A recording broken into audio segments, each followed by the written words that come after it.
Esteemed laureate, symposiast, ladies and gentlemen, good morning to some, good afternoon to others.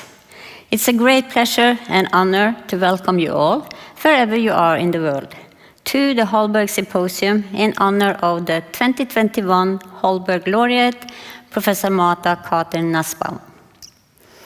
My name is Kjersti Fløttum, and I'm the chair of the Holberg Board, who annually awards the Holberg Prize to outstanding scholars in the humanities, social sciences, law, and theology.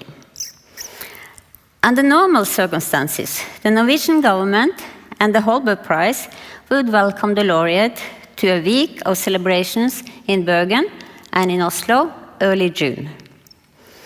This was not possible last year, nor is it possible this year, due to the entry restrictions that still follow from the pandemic. Accordingly, the Holberg Symposium, as an important event of the whole Holberg Week, will take place as a hybrid digital live event this year, with the laureate and the symposium speakers on video link from Chicago, New York, and Chapel Hill, North Carolina, whereas I am, together with Professor Ellen Mortensen, present here in the University Aula in Bergen, from where the event is being live-streamed. For the Holberg Symposium, the laureate is asked to propose a topic as well as the persons with whom she would like to converse. We look very much forward to taking part in the presentations and discussions during this year's symposium in honor of Martha Nussbaum. Martha Nussbaum has chosen the compelling topic, Fear and Anger in Public Life, a challenge for the humanities, for this seminar. And to present the laureate and the symposium speakers, I hereby give the floor to the academic director of the Holberg Prize, Professor Ellen Mortensen, who will be moderating the event. So please, Ellen, the floor is yours. Thank you, Kjersti. As the academic director of the Holberg Prize, I'm delighted to take on the task of moderating the Holberg Symposium in honor of the 2021 Holberg Laureate Martha C. Nussbaum. We sincerely regret not being able to welcome the laureate and the symposium speakers to Bergen for the event. Despite having to settle for remote communication, I hope that the symposiasts will be able to share important insights on this topic chosen by the laureate, namely fear and anger in public life, a challenge for the humanities. The Holberg Laureate and the symposium speakers, Professor Susan Wolf, Professor Emeritus Philip Kitcher, and Dr. Allison Aitken, are joining us on video link from Chicago, Chapel Hill, and New York. Welcome to you all, and welcome to all of you who are joining us remotely from around the world. Before we delve into the symposium topic, please bear with me as I introduce the 2021 Holberg Laureate. Martha C. Nussbaum is the Ernst Freund Distinguished Service Professor of Law and Ethics at the University of Chicago. Her research interests include ancient Greek and Roman philosophy, ethics, political philosophy, philosophy of literature, feminism, music, as well as animal rights. Professor Nussbaum received her PhD from Harvard in 1975 in classical philology. She has taught at Harvard University, Brown University, and Oxford University. Nussbaum has received honorary degrees from over 60 colleges and universities in the US, Canada, Latin America, Asia, Africa, and Europe. She's an academician in the Academy of Finland, a fellow of the British Academy, and a member of the American Academy of Arts and Sciences. She's also a member of the American Philosophical Society, where she was president of the Central Division from 1999 to 2000. Nussbaum's numerous awards include the Berggruen Prize in Philosophy and Culture that she received in 2018, and the Kyoto Prize in Arts and Philosophy from 2016. Her work combines a rigorous training in classic with a broad engagement with central themes in the contemporary humanities and social sciences. Her early work on Aristotle remains one of the seminal works on De Mutu Animalium, and Greek and Roman philosophy and literature have continued to energize her work. Irrespective of themes and questions pursued, Professor Nussbaum's writing is always lucid and engaged, and she is acutely perceptive about human emotions and vulnerability. To date, Nussbaum has written 27 books, and 3 are in progress. In addition, she has published about 500 articles and edited 26 books. Her books include The Fragility of Goodness from 1986, Cultivating Humanity from 1997, Sex and Social Justice from 1998, and Women and Human Development from 2000. In the latter, she develops her capabilities approach, which is further explored in Frontiers of Justice from 2006 and Creating Capabilities from 2011. Nussbaum presents her theory of emotions in Upheavals of Thought from 2001 and develops it further in From Disgust to Humanity from 2010, Political Emotions from 2013, and Anger and Forgiveness from 2016. In The Monarchy of Fear from 2018, she turns her attention to the political crisis that polarized the US after the 2016 presidential election.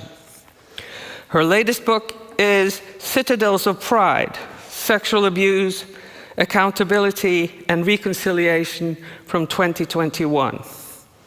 Her books have been translated into 24 languages.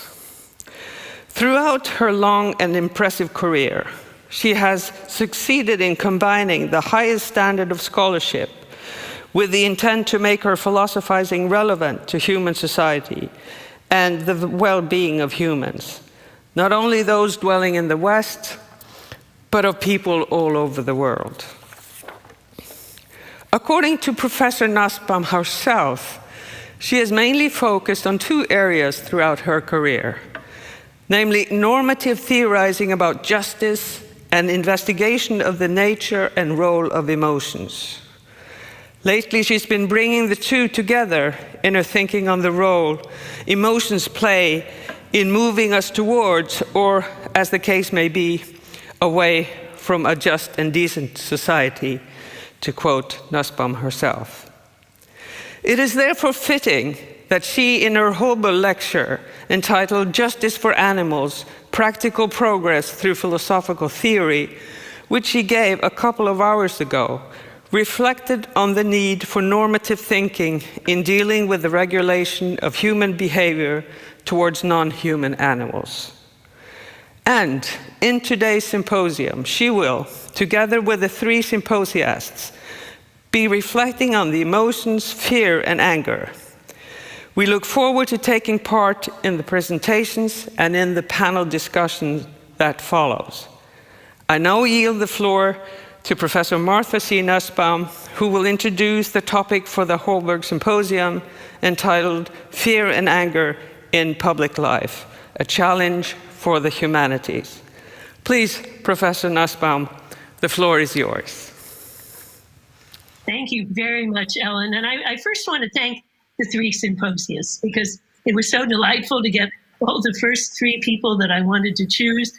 And I'm really looking forward to your criticisms of my views and to hearing your own views.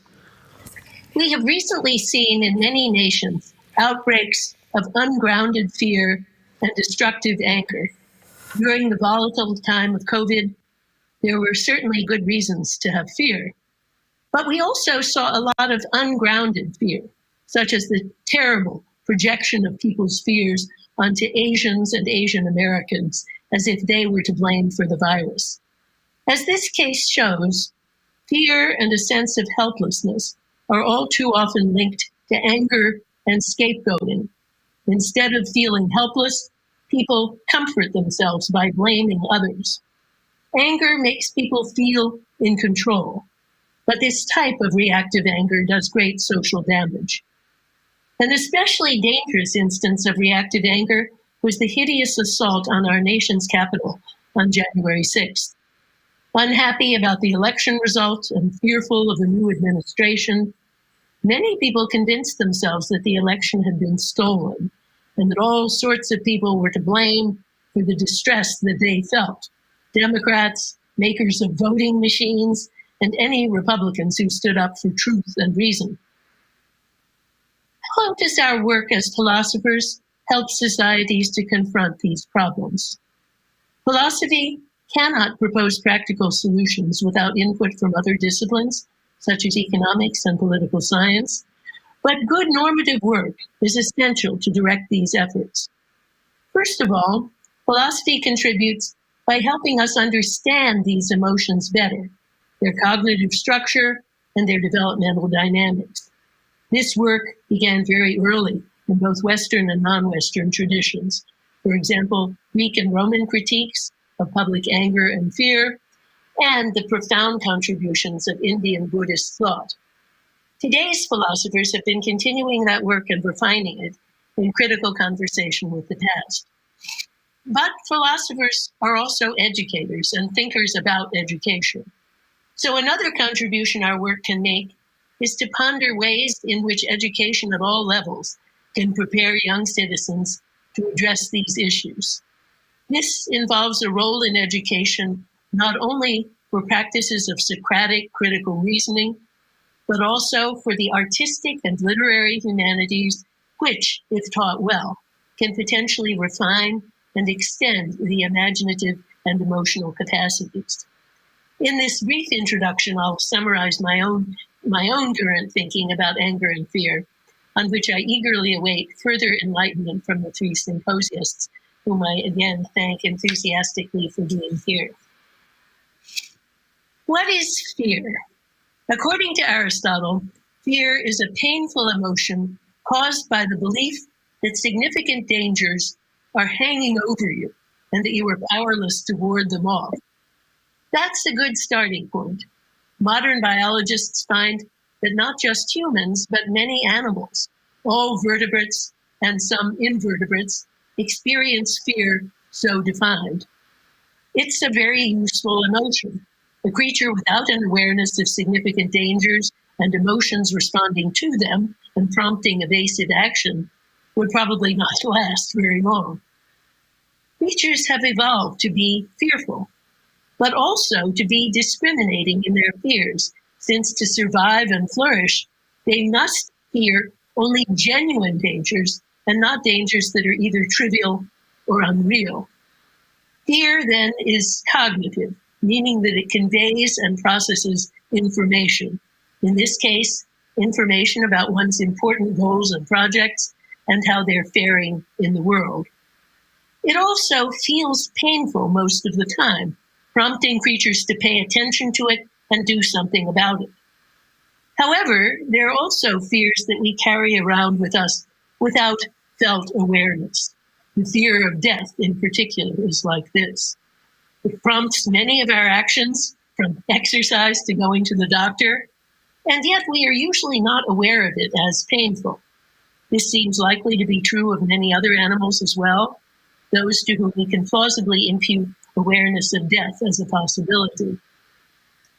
In most creatures that have fear, the fear is based on underlying inherited tendencies that are part of the creature's evolutionary equipment. But fear also has a strong learned component.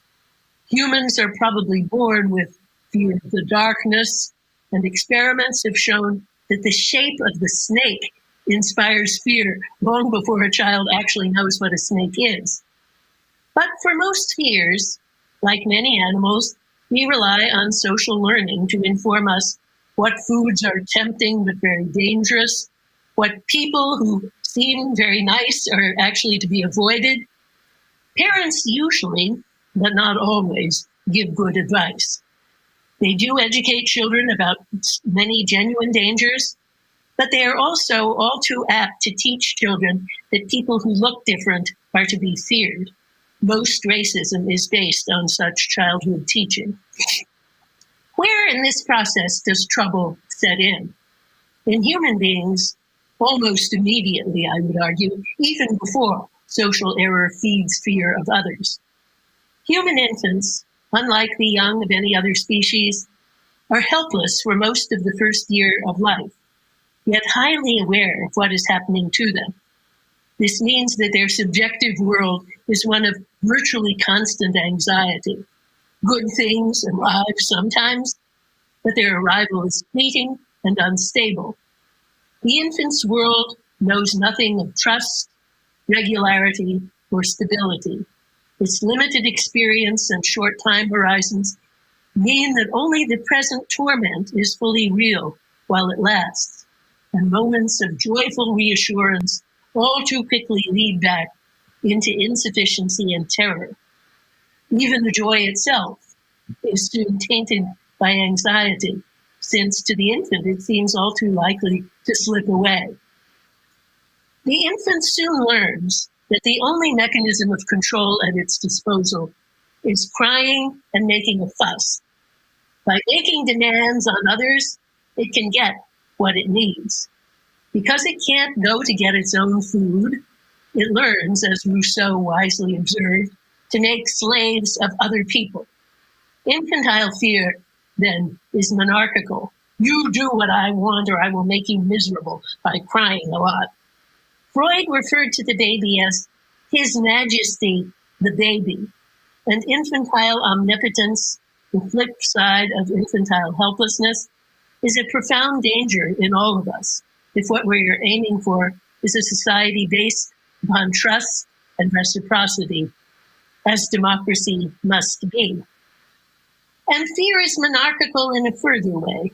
Frightened infants seek comfort and ascribe enormous power to those who comfort them. His Majesty the baby thus makes monarchs as well as slaves out of other people. In short, the basic narrative of human helplessness makes trust, reciprocity, and democracy difficult to achieve and perilously unstable when we do achieve them. Given fear's social learning dimension and the additional problems that that imports, it's easy to trigger the primitive narrative of infantile helplessness.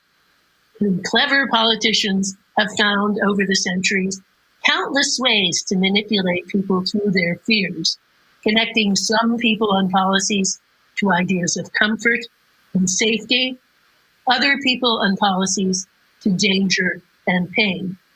In my book, The Monarchy of Fear, I studied examples of political rhetoric about Muslim immigrants to see examples of how people can be whipped into a frenzy of fear or, in other cases, calmed down by careful reasoning. Now, anger. According to Aristotle, whose definition is basically the same as that of most philosophers, both in the Western tradition and also in the Indian tradition, anger is a response to a significant damage to something or someone one cares about, and a damage that the angry person believes to have been wrongfully inflicted. Aristotle adds that although the anger itself is painful, it also contains within itself a pleasant hope for payback or retribution.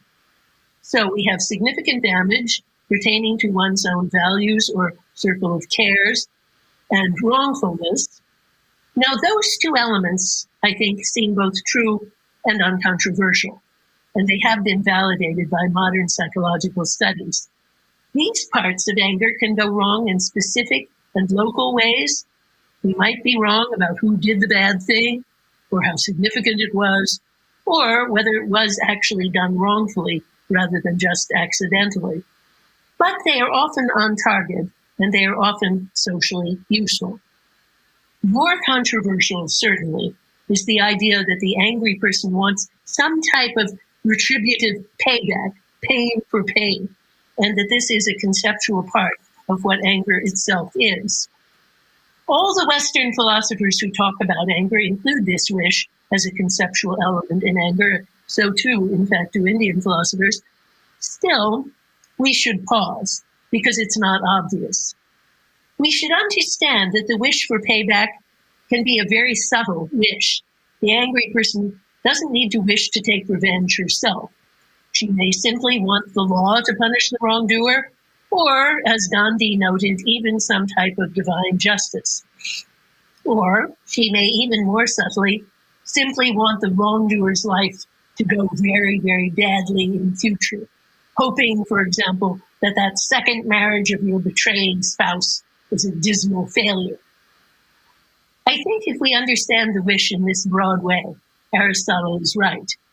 Anger does contain, most anger anyway, does contain a sort of strike-back tendency, and that's what differentiates it from compassionate grieving.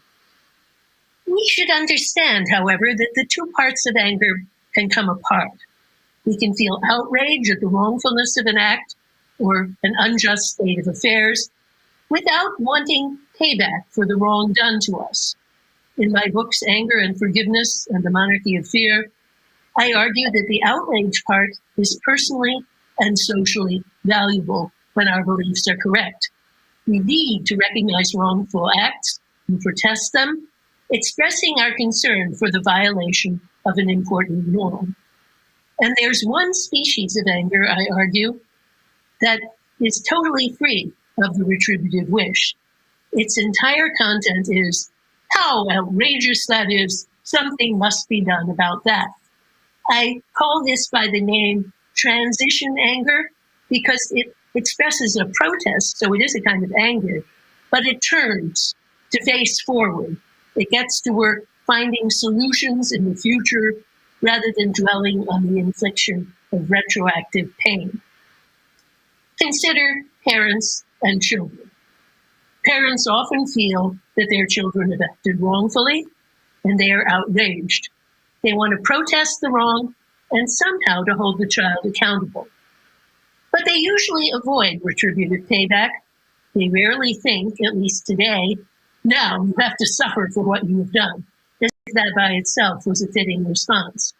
Instead, they ask themselves, what sort of reaction will produce future improvement in the child?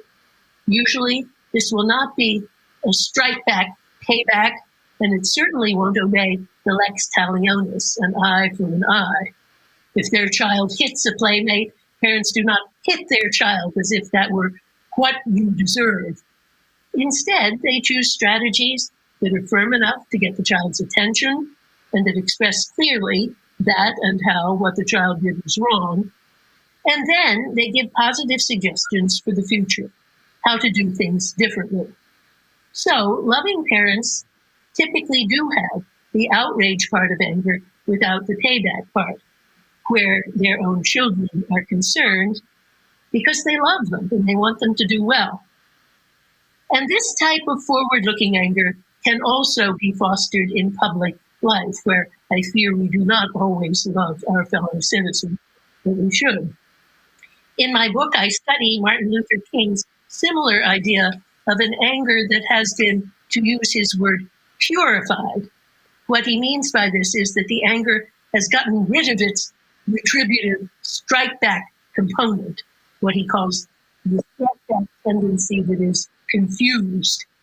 Purified anger faces bad deeds with determination and outrage, but also with hope and a commitment to construct together a better future. Notice that transition anger still has a role for punishment. One purpose of punishment that is often cherished is retributive payback, but there are 4 other forward-looking purposes that the person dedicated to transition anger can embrace while rejecting retributive payback. First is deterrence. Second is reform. Third is social education. And the last is the expression of social important values. Retributive wishes, however, are a deep part of human nature, fostered by some parts of the major religions and by many societal cultures, although they have also been denounced by religious and social radicals, from Jesus and the Buddha to Mohandas Gandhi. They may have served us well in a pre-social condition, deterring aggression, but the idea that pain is made good or counterbalanced or assuaged by pain, though extremely widespread, is, I argue, a deceptive fiction. Killing the killer does not restore the dead to life, although the demand for capital punishment is endorsed, certainly in the US, by so many families of victims, as if it did somehow set things to rights. Pain for pain is an easy idea, but it's a false lure, creating more pain instead of rectifying the problem. As Gandhi said, an eye for an eye makes the whole world blind. Fear and retributive anger have a pernicious synergy. When people feel helpless, it's very convenient to pin blame for your predicament on other people. It makes you feel in control. People do this all the time when they're faced with difficult problems that they feel themselves powerless to solve. Pinning blame for complex economic problems, for example, on immigrants or racial minorities. Today, we see the errors of retributive anger and ill-directed fear all around us. These errors can and could lead us to a grim future. The Roman philosopher Lucretius tells a cautionary tale of anger and fear gone wild. He imagines a world not unlike his own, in which insecurity leads to acts of aggression, which do not quiet the insecurity.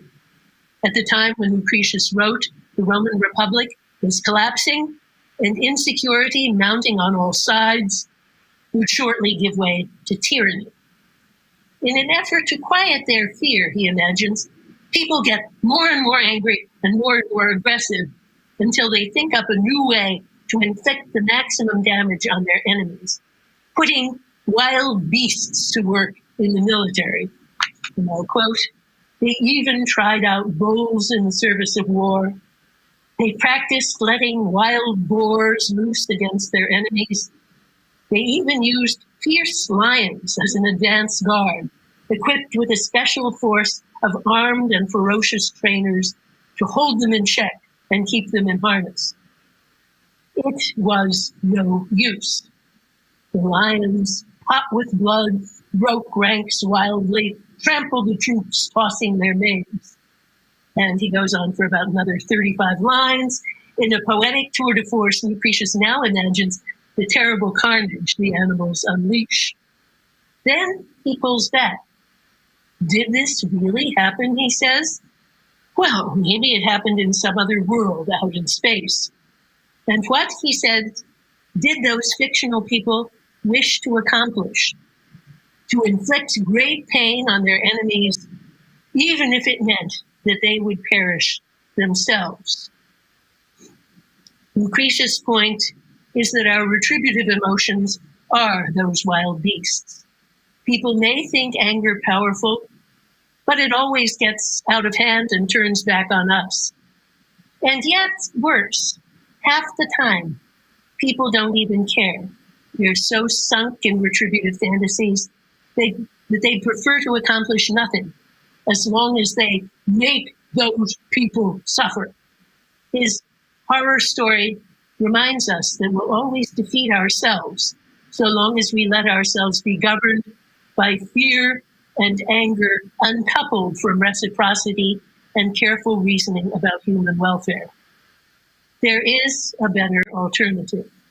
If we're alert to the solipsism, the monarchical tendency of fear, and to the emptiness of payback anger, we can move forward in an uncertain world with transition anger, fellow feeling, hope, and the determination not to be manipulated into reenacting infantile scenarios.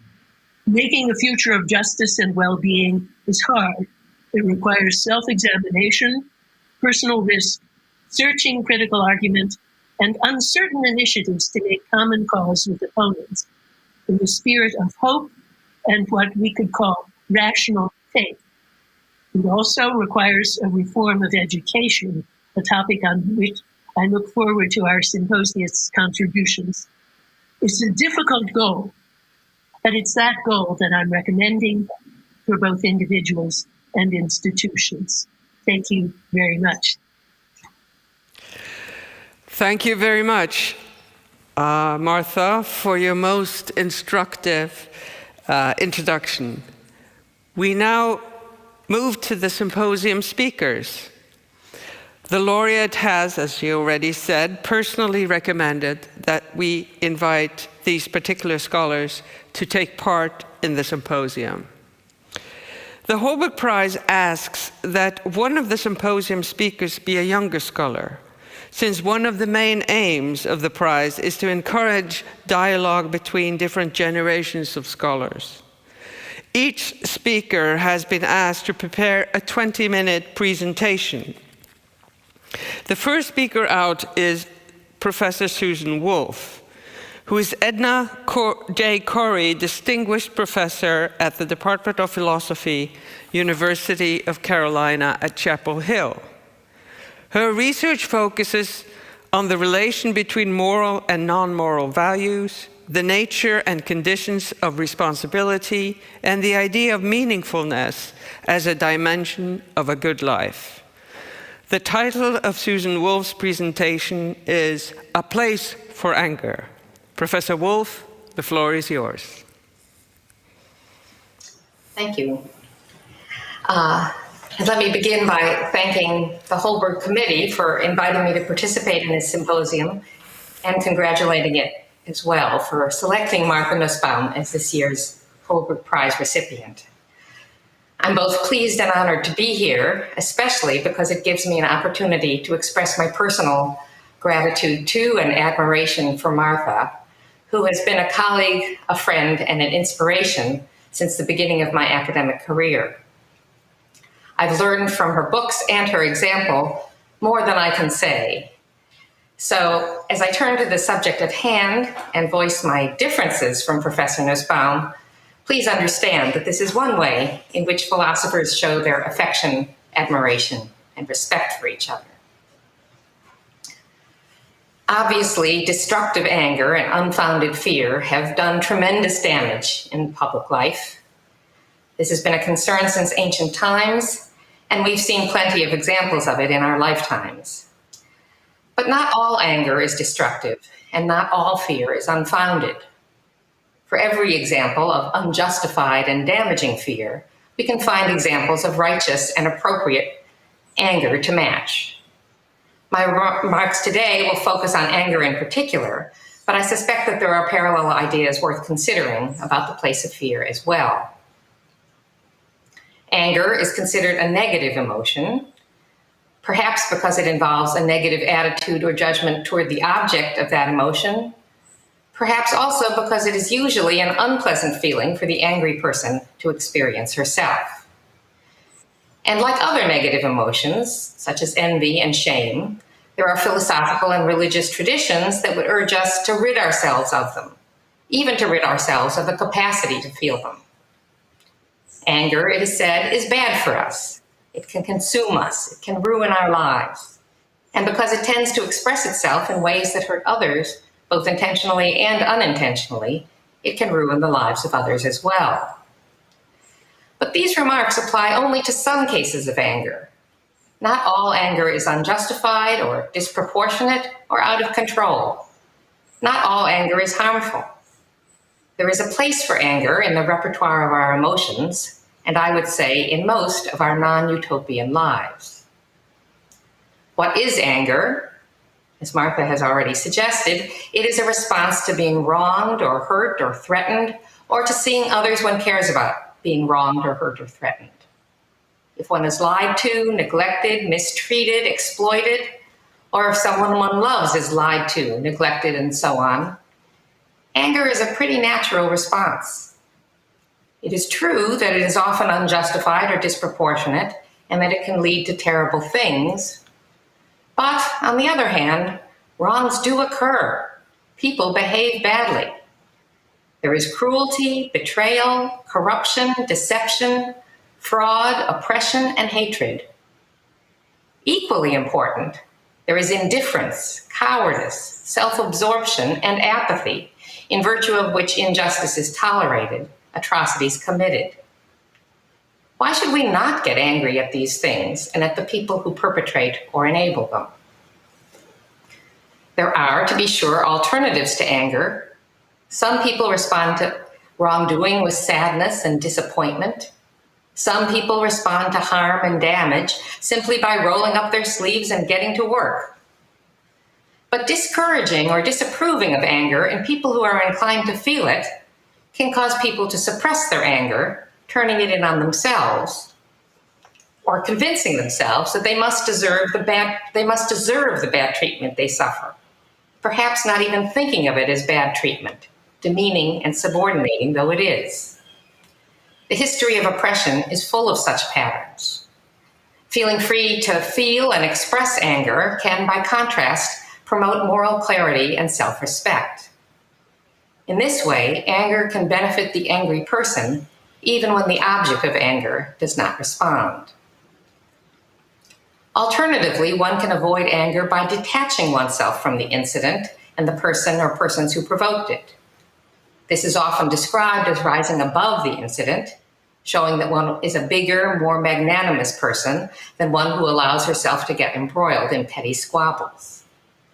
But aside from the fact that this response simply allows the objectionable behavior to continue unrepented and unchecked, it can also be a way of writing someone off, possibly of dehumanizing them. By contrast, anger is an attitude of engagement. When one is angry at someone, one wants to get in their face, to confront them, to show them how you feel, and to demand a response. It can be a form of moral address. It shows the object of your anger that you take them to be important enough to care about how they treat you and to be responsible enough to know and do better. To say we should not get angry when the anger is justified is, if not blaming the victim, at least criticizing her or putting her down. I would rather favor blaming the blameworthy, whoever that may be, or at least learning from their mistakes. Anger can be unjustified or disproportionate, and we should do better at taking care that it is not. But we should also do better at receiving anger, at acknowledging it, accepting it, attending to it and to the reasons someone might have for being angry with us. The anger that gets noticed, talked about, and criticized is often the anger that gets rejected, thrown back in the angry person's face. Perhaps an initial expression of anger or annoyance, or even a non-angry request for attention or respect, fails to get uptake. The angry person is ignored or brushed off. This naturally makes the first person angrier, at which point the second person finds the first person's anger disproportionate and dismisses it yet again. Thus begins a cycle of anger and defensiveness that spirals out of control.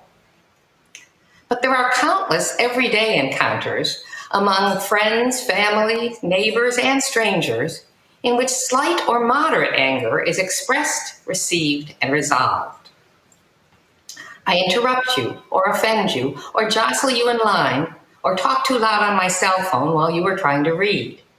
You get angry, and I immediately say, "I'm sorry, my bad," and it's over. Anger voiced, apology duly made, relationship repaired, or even improved. On other occasions, I do something, you get angry, I explain what I was doing and why, and you retract your complaint, withdraw your anger. Again, the episode is over and people move on. It is not obvious to me that life without these minor angry exchanges would be better than life with them. It is inevitable that people will sometimes hurt each other's feelings, get in each other's way, have differences of opinion, and these experiences have to be handled in some way or other. In at least some cases, it seems preferable that such conflicts get aired in the open rather than suppressed. And although some people may, due to temperament or training, tend to air such conflicts dispassionately, others get angry, especially if their less emotional expressions of concern tend to get ignored. In small-scale interpersonal contexts, this is likely to be at least as effective in resolving disputes as the dispassionate way. And speaking as someone raised in the more openly emotional style, I cannot see that such people or their relationships are any the worse for that. As these remarks suggest, I am a fan of anger. That is, of anger as having a place in our emotional repertoire. Rather than urge a repudiation of anger or an attempt to rid ourselves of the disposition to feel it, I would urge a training of our disposition to anger, so as to make it more reflective and intelligent. With Aristotle, I believe we can cultivate a virtue of anger, perfect possession of which would have us feel and express anger at the right time, in the right way, to the right degree, and toward the right persons. And I would further urge, what is at least in the spirit of Aristotle, that we cultivate a virtue of receiving anger, which would have us attend and respond sensitively and respectfully to the anger that others direct towards us. I am, however, more of a pluralist than Aristotle about both personal and cultural ideals. Though I mean to defend anger's place in our emotional repertoire and in our lives, I do not wish to insist on its value for everyone or claim that it has an important place in every worthy personal or cultural ideal. We will hear later, I believe, of a Buddhist ideal of a kind of life that is free from anger, and I have no wish to criticize or argue against it. But it need not be for everyone. Alongside an ideal in which one rids oneself of anger, we may consider an ideal in which anger has a limited but appropriate place.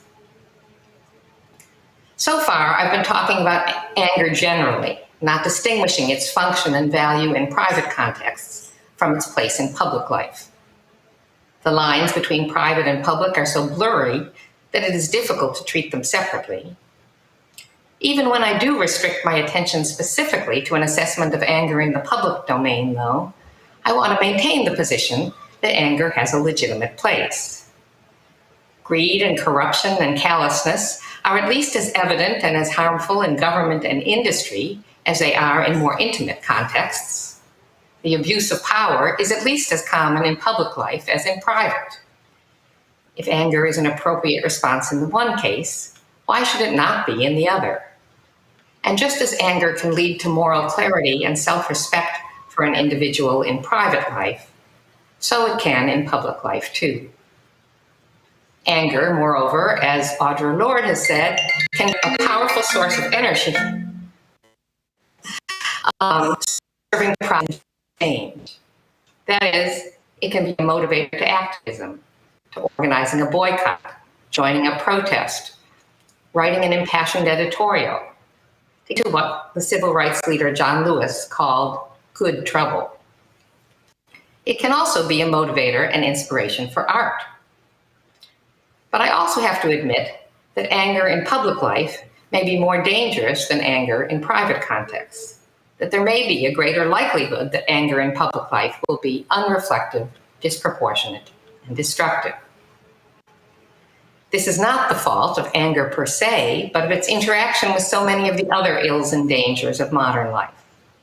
Fake news and internet silos spread misinformation that is reinforced by others in our self-selected social worlds, often presenting public issues in simplistic terms, portraying the supporters of opposing positions as pure exemplars of good and evil. The polarization and divisiveness that currently characterizes political life in the United States has especially significant consequences for anger. For the contexts in which anger tends to be most useful and effective are those where there is give and take. One party gets angry, the other party responds. They may come to understand each other, to see each other's side of the situation, to see their own behavior or opinion in a new light, perhaps to cooperate. At the least, they can recognize each other's humanity. When in contemporary public life, one's anger is expressed only to like-minded people, the flames of anger may only get stoked. There is no opportunity for repair, resolution, or for correcting misunderstandings. Even in such cases, anger can be beneficial, but there is also a risk that anger, unchecked by reflection and encouraged by a similarly angry crowd, can turn to hate. And though I have been suggesting that anger, properly trained, can be constructive, I see no such potential for hatred. I would be happy to see hatred completely rooted out. To my mind, then, overcoming divisiveness and an unwillingness to engage with those different from oneself is more important and more desirable than overcoming a susceptibility to anger. If we can, in addition, overcome defensiveness so that we can learn to hear and respond to each other's anger in public as well as in private life, real progress can be made. This symposium's title, as the audience knows, presents fear and anger in public life as a challenge to the humanities. What is the challenge alluded to in the symposium's title? Some of my fellow panelists might identify it with the question of how the humanities may help us find alternatives to fear and anger, how it might even help us eradicate our susceptibility to anger. My remarks have suggested that there are other possibilities worth considering, but I assume that we all agree, at least, with the goal of finding alternatives to ungrounded fear and destructive anger. How can the humanities help? One way, as has already been mentioned, is by raising these issues explicitly and self-consciously, as we are doing today. That is, we can raise consciousness and encourage reflection and debate on the nature and function of the various emotions, on the distinctions among them, on their consequences, and their risks. Perhaps such reflection will help us shape norms and policies for public debate, social media, and so on. At least it will make us more self-aware of what we and others are feeling, and thereby gain self-understanding and perhaps a modicum of control.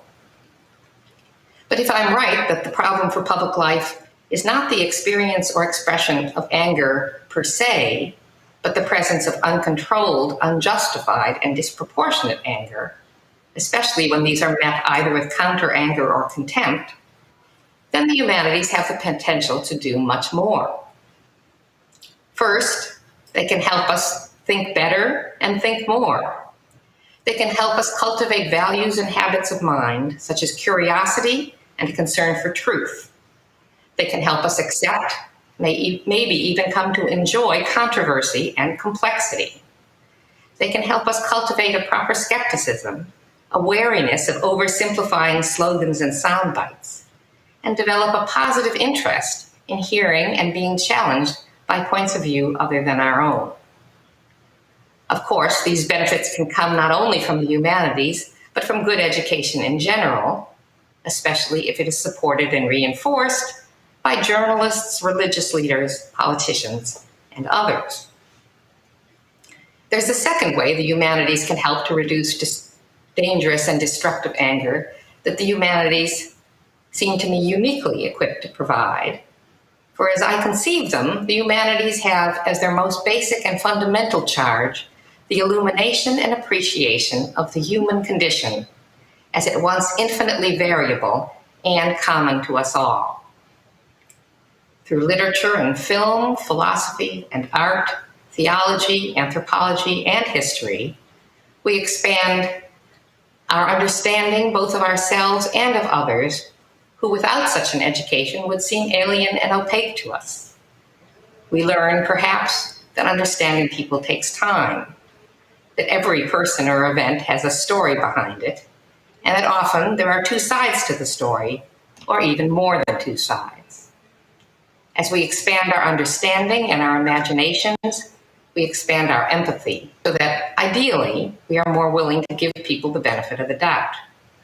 If they do something that threatens us or say something that offends us, we imagine that they must have their reasons, or perhaps that they've had a bad day, if not a bad childhood. The humanities, in other words, are likely to have a softening effect on our reaction to other people. particularly to people who are different from us, whom we might otherwise find scary or strange. If this is right, it is apt to make us slower to get angry and more willing to try to understand other people's point of view. It may make us more open to trying to understand why others might be angry with us and to trying to address their anger, either by explaining ourselves or by apologizing and learning to do better. It's worth noting that these consequences could take us far in reducing destructive anger and unfounded fear, whether we take as our ultimate goal the achievement of a more intelligent and virtuous anger or the eradication of anger entirely. In accordance with the symposium's title, I presented these last thoughts as an answer to the question, how can the humanities help us deal with anger and fear in public life? But to be frank, I believe not only that the humanities can help us in these ways, but that they will help us, or would help us, if only people will give the humanities a chance. The humanities do expand empathy and humane understanding for those people who are open to what the humanities have to offer. I therefore worry less about the challenge to the humanities of finding a way to help us deal with the problems of public anger and fear than with the challenge to us of strengthening the perceived social value of the humanities. Martha Nussbaum, of course, has done much already toward addressing both these challenges. I hope she and the rest of us will continue her work. Thank you. Thank you so much, Professor Wolf, for your presentation. The second speaker today is Philip Kitcher, who is John Dewey Professor Emeritus at Columbia University in New York City. He is the author of many books and articles and has written on the philosophy of science, ethics, political philosophy, literature, music, and education. In 2019, he was awarded the Rescher Medal for Systematic Philosophy. The title of Philip Kitcher's presentation today is Distrust and Democracy. Professor Kitcher, the floor is yours. Well, thank you very much. Let me begin by echoing what Susan said and thank the committee for inviting me to take part in this and congratulate the committee on choosing Martha as this year's laureate. Martha is, in my view, and I've held this view for decades now, one of the very, very few people in the contemporary world who has renewed the ancient mission of philosophy to give a sense to a broad public of what matters in the age, where its problems lie, and to supply them with perspectives for coming to terms with those problems.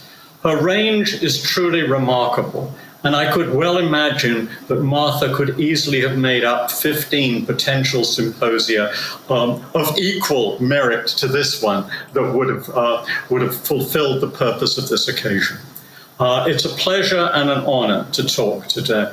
And of course, I find myself in tremendous sympathy both with Martha and with Susan. And so what I'm about to say is, in a certain sense, going to develop their views in a particular direction. And it's one that they may well not approve of. And that will make for an interesting, but probably non-angry discussion. So let me start where everybody else has started. We don't normally think of fear and anger as contributing to public life or to political life. Famously, Franklin Roosevelt said at a particular moment in the United States history, the only thing we have to fear is fear itself. Today, as I shall argue later on, when many of the things Roosevelt rightly put in place have been dismantled in the United States, many, many, many of our citizens and many other citizens in other countries around the world are fearful. And as a result of that fear, they are angry. And the problem, and this is, I think, to echo Susan and perhaps to echo Martha, lies in us. We have been too unable to listen and too slow to respond. And so the kind of anger that has developed has too often been anger that is over the top, that participates in a spiral of provoking more anger that causes political divisiveness and great trouble. But let us remember one thing that Frederick Douglass said. It's easy for me to remember because it's written up in the hallway of the building in which I'm currently standing. If there is no struggle, says Douglass, there is no progress. And that points in the positive directions for anger that Martha and Susan have both talked about. So, what has gone wrong? What is it that the angry person, moved, say, by injustice or oppression, or at least perceived injustice or perceived oppression, wants? As Martha has rightly pointed out, sometimes that's retribution. But let's ask slightly differently. What ought that angry person to want? What are the norms that govern that kind of anger? And what are the norms that govern the behavior of those to whom the anger is directed? It is here that I think I want to focus on something that seems to me very important. Ideally, anger ought to open the ears of the deaf. People are angry. Douglass's people are angry because they have suffered too long and they have not been heard. And so I suggest as a provisional norm that what is required here is a hearing that may enact on the public stage the kind of thing that Susan was talking about in her examples, where people explain what they're doing or simply apologize. And in the public domain, that's a matter too of reforming. So I'm actually going to start by thinking about moral and social progress in general. And here I adopt a methodology that is inspired by a book that was written 60 years ago about a very different topic. When Thomas Kuhn wanted to understand science and correct, I think, philosophical views that had wandered too far away from the actual practice of the sciences, he turned to the history. He looked at historical examples for the ways in which science changes. And I think it's valuable in the case of moral and social attitudes to try to do the same. And out of that, to try to arrive at some kind of moral methodology that might make our social and moral progress more systematic and sure-footed than it has been. Those are Dewey's words, and I find in Dewey, especially as I get older, much wisdom on these topics. So I'll start with 3 paradigm cases of moral and social progress. One involves the abolition of slavery in the New World generally, and in the United States in particular. The second is the expansion of opportunities for women, which I take to have a long history from the end of the 18th century to the present. And the third is something I've seen in my own lifetime, the increasing acceptance of romantic relationships, loving relationships between members of the same sex. Now, if you look at the details of the history, or even as I do at some of the details of the history, what you find is that in all of these cases, the changes are profoundly contingent. They could easily have gone the other way. The struggle is protracted and messy. And so Dewey's question becomes, well, what can we find when we look at these examples and the examples of failure to make moral progress? And when we contrast these things, what kinds of normative rules, what kinds of methods can we see as making this kind of progress more systematic, more sure-footed than it would otherwise be? And so I come up, and this is in a book that will appear actually in a few days' time called Moral Progress. I come up with a suggestion that what we need is social institutions in which the voices of those who cry out, who express what William James called the cries of the wounded, are heard and assessed and evaluated. And that involves a kind of public listening, a public listening that must be inclusive, it must be well informed, and it must, above all, be engaged with others. So imagine a notion of mutual engagement, which is never satisfied until it has come as close to reaching an outcome that everybody involved can accept. That is my conception of mutual engagement. And it should be a part of this institutionalized conversation. So what I'm trying to do here is really trying to think about how one might enact at a public level the kinds of positive and helpful and constructive responses that Susan talked about at the individual level. And it involves, if you like, the kind of transition that Locke imagined at the beginning of the two treatises of government, when he imagines moving from frontier justice and gangs and clans battling it out with one another and trial by combat and all the rest, to a system, imperfect though it may be, of laws and courts and hearings and citizen involvement. And this I take to be the core of democracy. There are many people around the world today who are lamenting the future of democracy. Sometimes they worry about corruption, sometimes they worry about gerrymandering, sometimes they worry about the falsification of votes. But that is so far only to concentrate on a very superficial level of democracy. Mill saw democracy in deeper terms, recognizing the necessary role of distributing information so that those who go to the polls can cast their ballots in the direction of their interests, rather than simply voting confusedly and blindly for candidates who may be completely opposed to what they most deeply cherish and want. That is one of the great ironies of much contemporary democracy, that in the act that is supposed to express their freedom, people betray their own interests. But Dewey recognized, I think, something far deeper. And here he followed de Tocqueville, who, when he came to the United States, saw the core of American democracy as lying in the New England town meeting.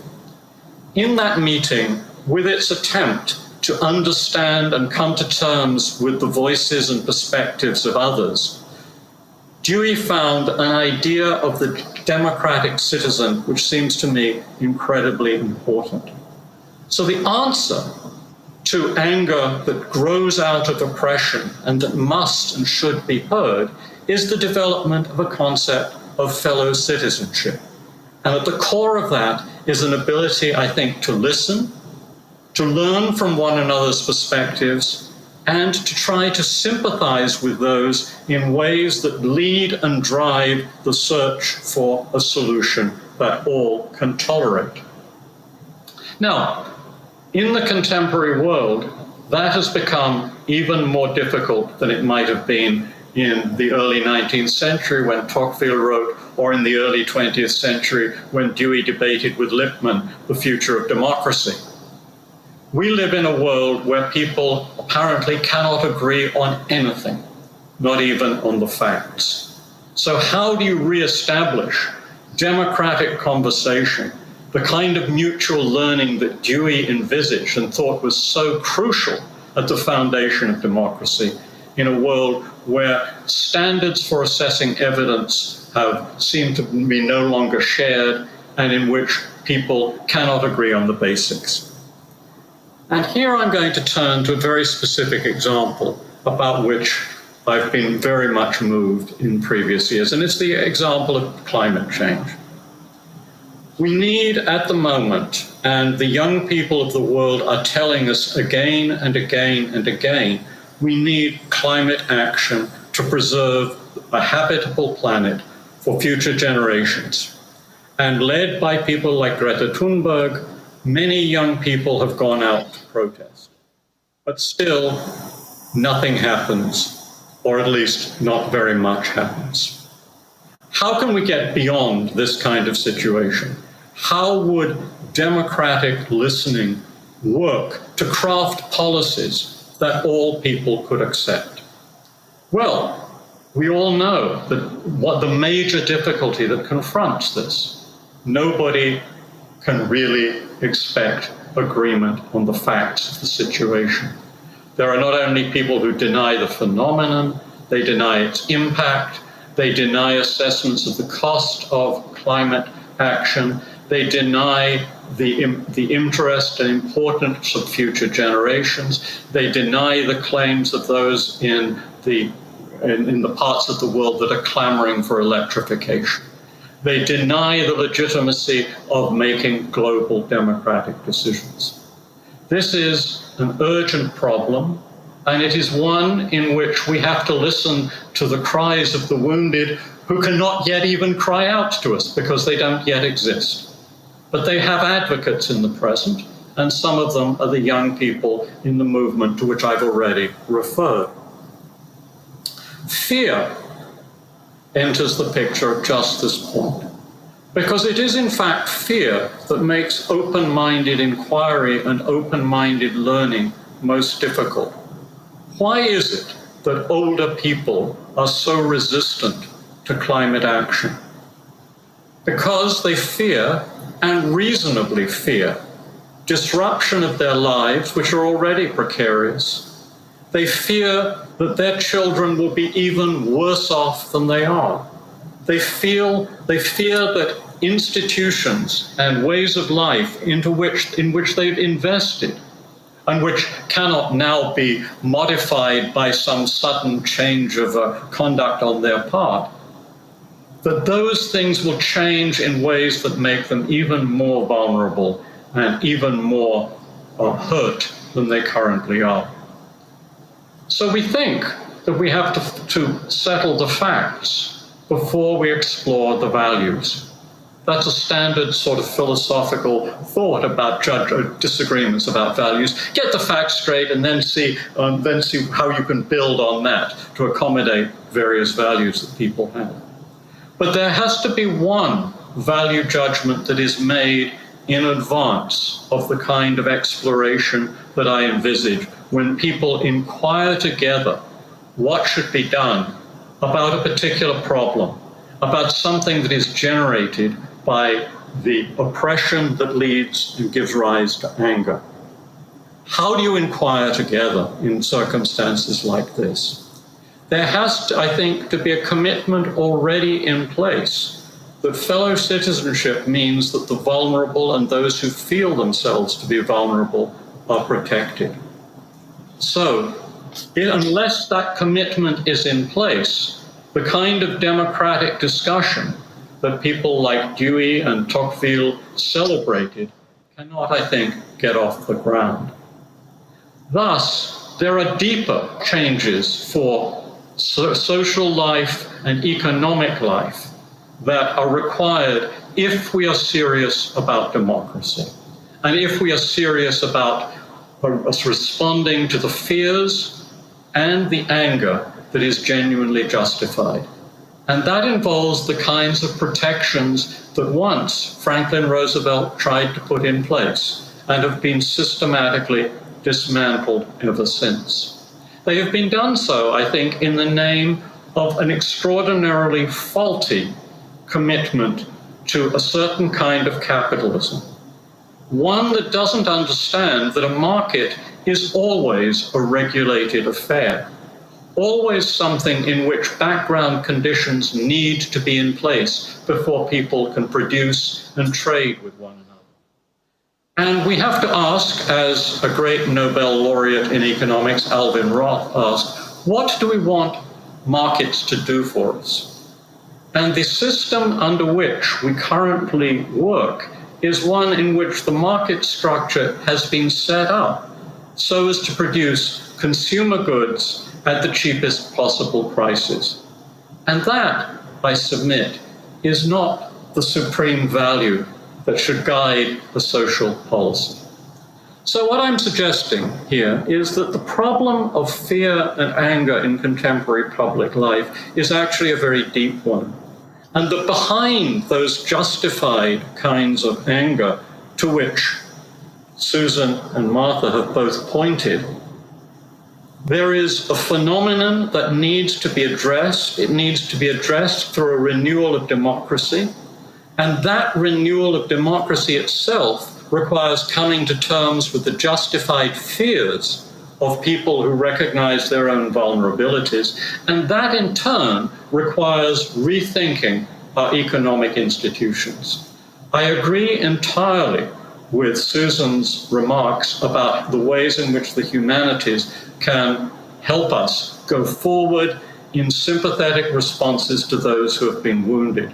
And indeed, I have written about this in another forthcoming book on which I have had the best comments I've ever received on any book I've ever written, which were authored by Martha. And I'm deeply indebted to her for this.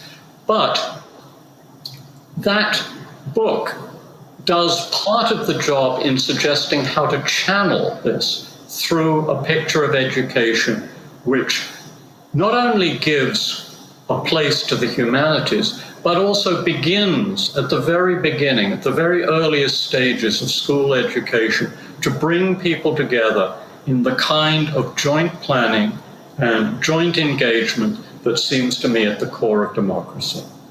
And so, inspired by Dewey, I think of something called the Deweyan Society, in which various conditions are put in place that protect those who are fearful and that respond to those who are angry.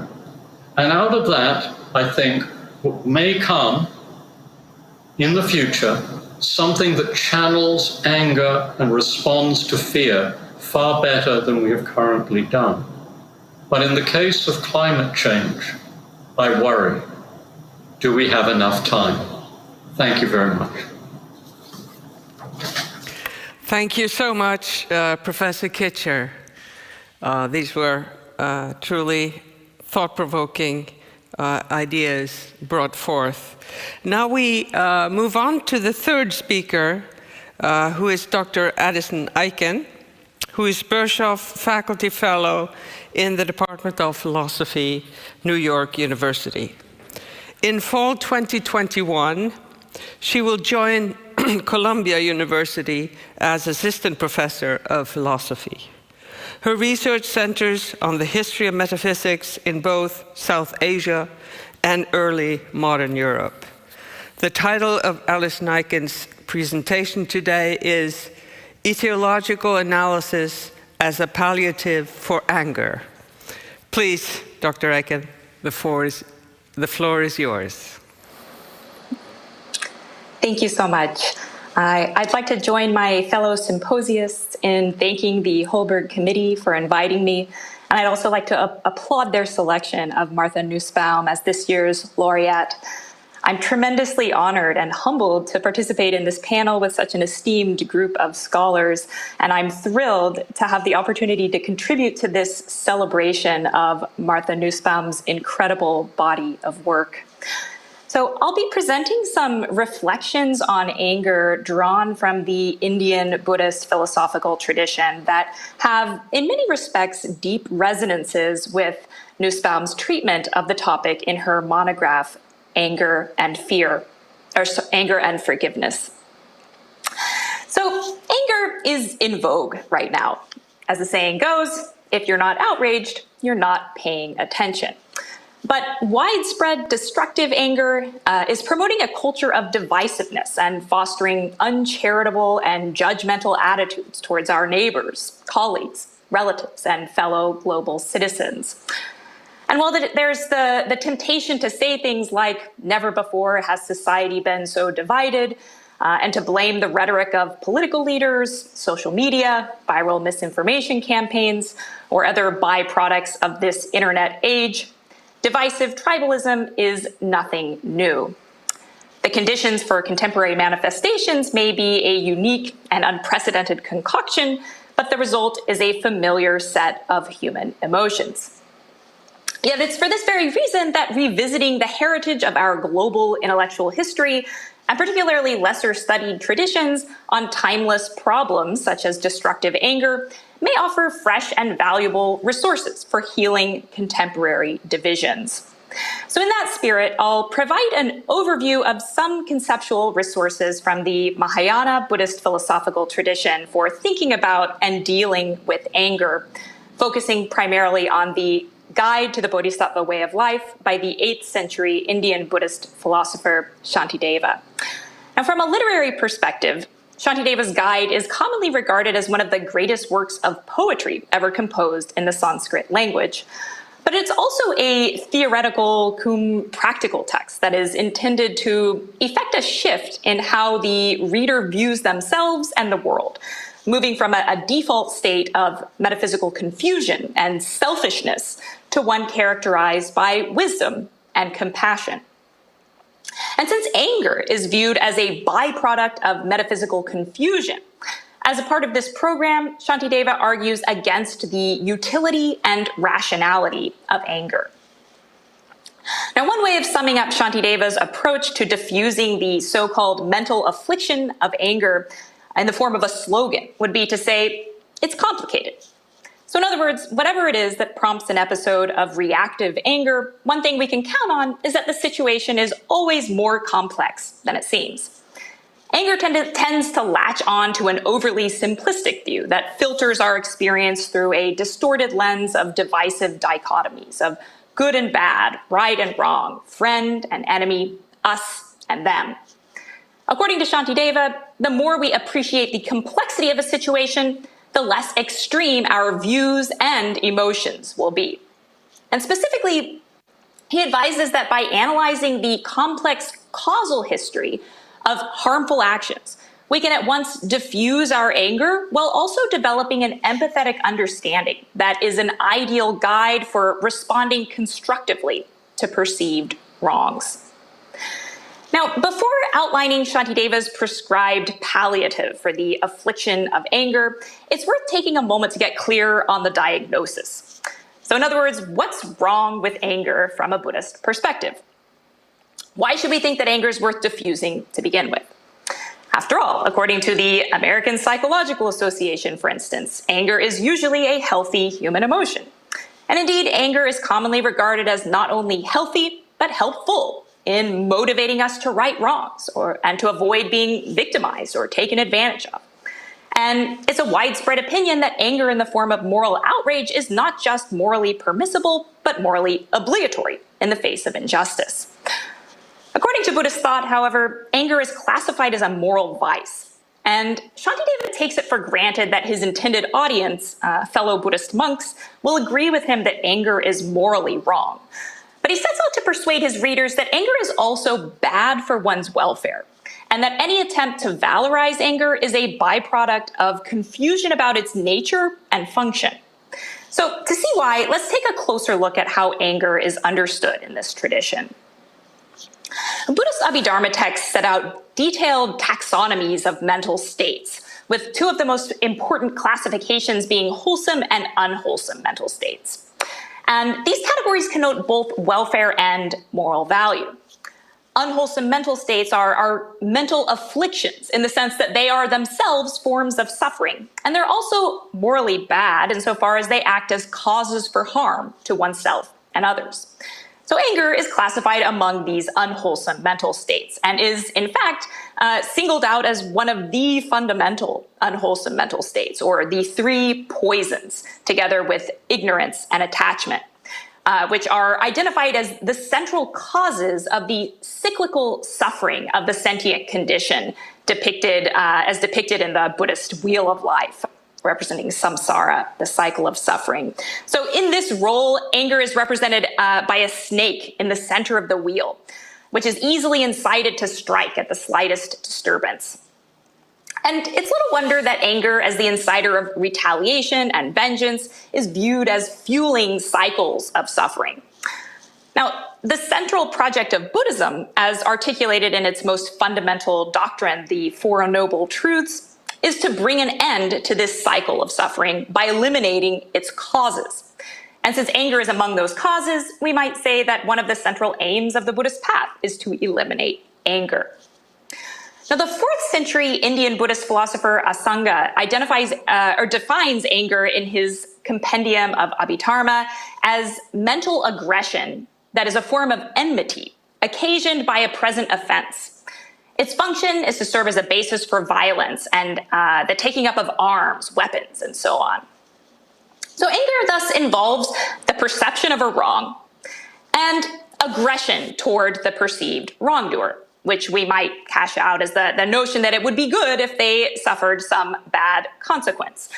which Nussbaum refers to as the payback wish. We saw these two characteristics of anger highlighted before, also in Aristotle. So as such, anger, since it involves this aggression toward the perceived wrongdoer, it also functions as a condition for harmful actions. Now, as indicated in Asanga's definition, anger is also a species of the mental affliction enmity, together with other related mental states such as resentment, malice, and cruelty. And Asanga explains enmity as aggression toward sentient beings, toward suffering itself, or toward painful circumstances. Its function is to provide a basis for unpleasant states of being and bad actions.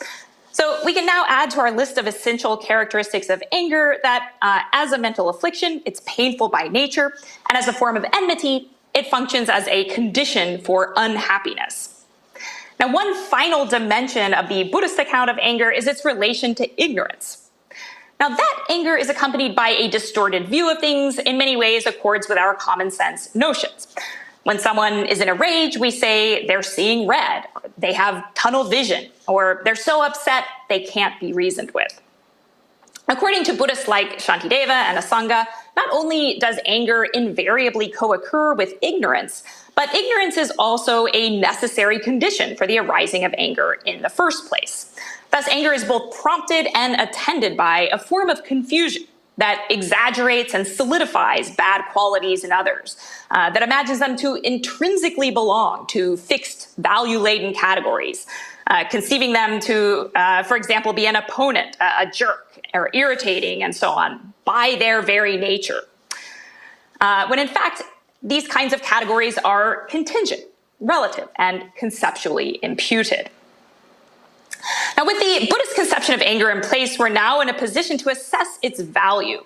So in general, if we think that something is good for our welfare, then we think it is good intrinsically, that is, it makes a direct contribution to our welfare, or else it's instrumentally good, that is, it's good as a means to something else that is itself intrinsically good. Now, Shantideva argues that anger does not contribute to our welfare in either of these ways. And that anger is not intrinsically good might be seen to follow from the claim that anger is painful by nature, and that it's not instrumentally good may be taken to follow from the claim that it's a condition for unhappiness and for harmful actions.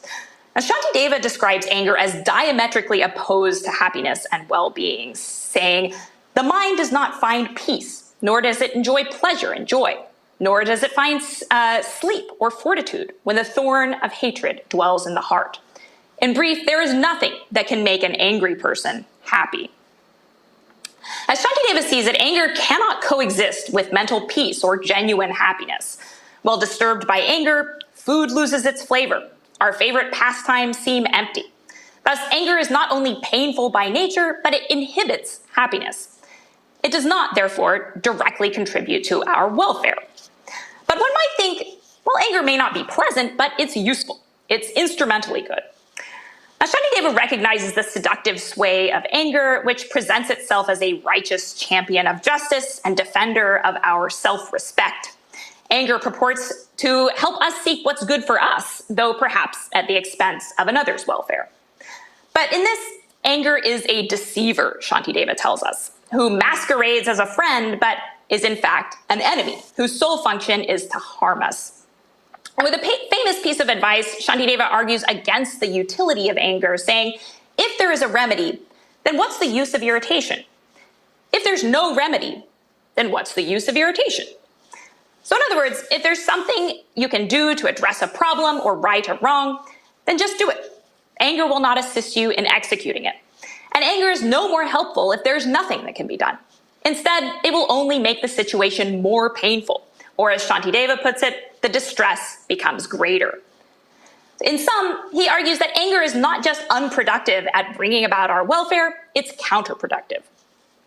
Nevertheless, advocates of the virtues of moral outrage may insist that anger is instrumentally good for its indispensable role in both detecting and responding to wrongs. Yet, Shantideva would insist that whatever anger promises to do for us, compassion can do better. On a Buddhist conception, compassion involves sensitivity to the suffering of someone, together with the wish that they be freed from that suffering. And given that anger is a form of aggression that prompts harmful actions, it should come as no surprise that compassion is standardly cited as an antidote to the so-called poison of anger.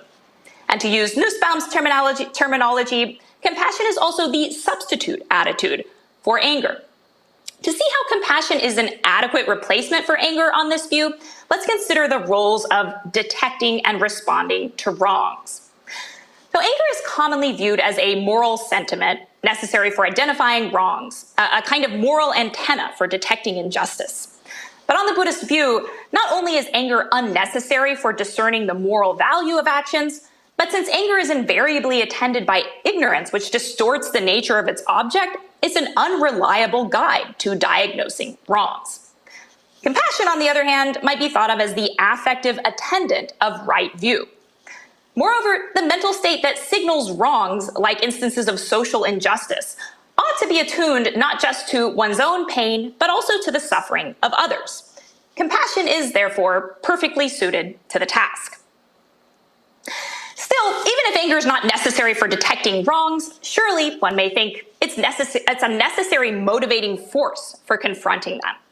After all, if we are to fight against injustice, then some form of aggression would seem an appropriate attitude for the job.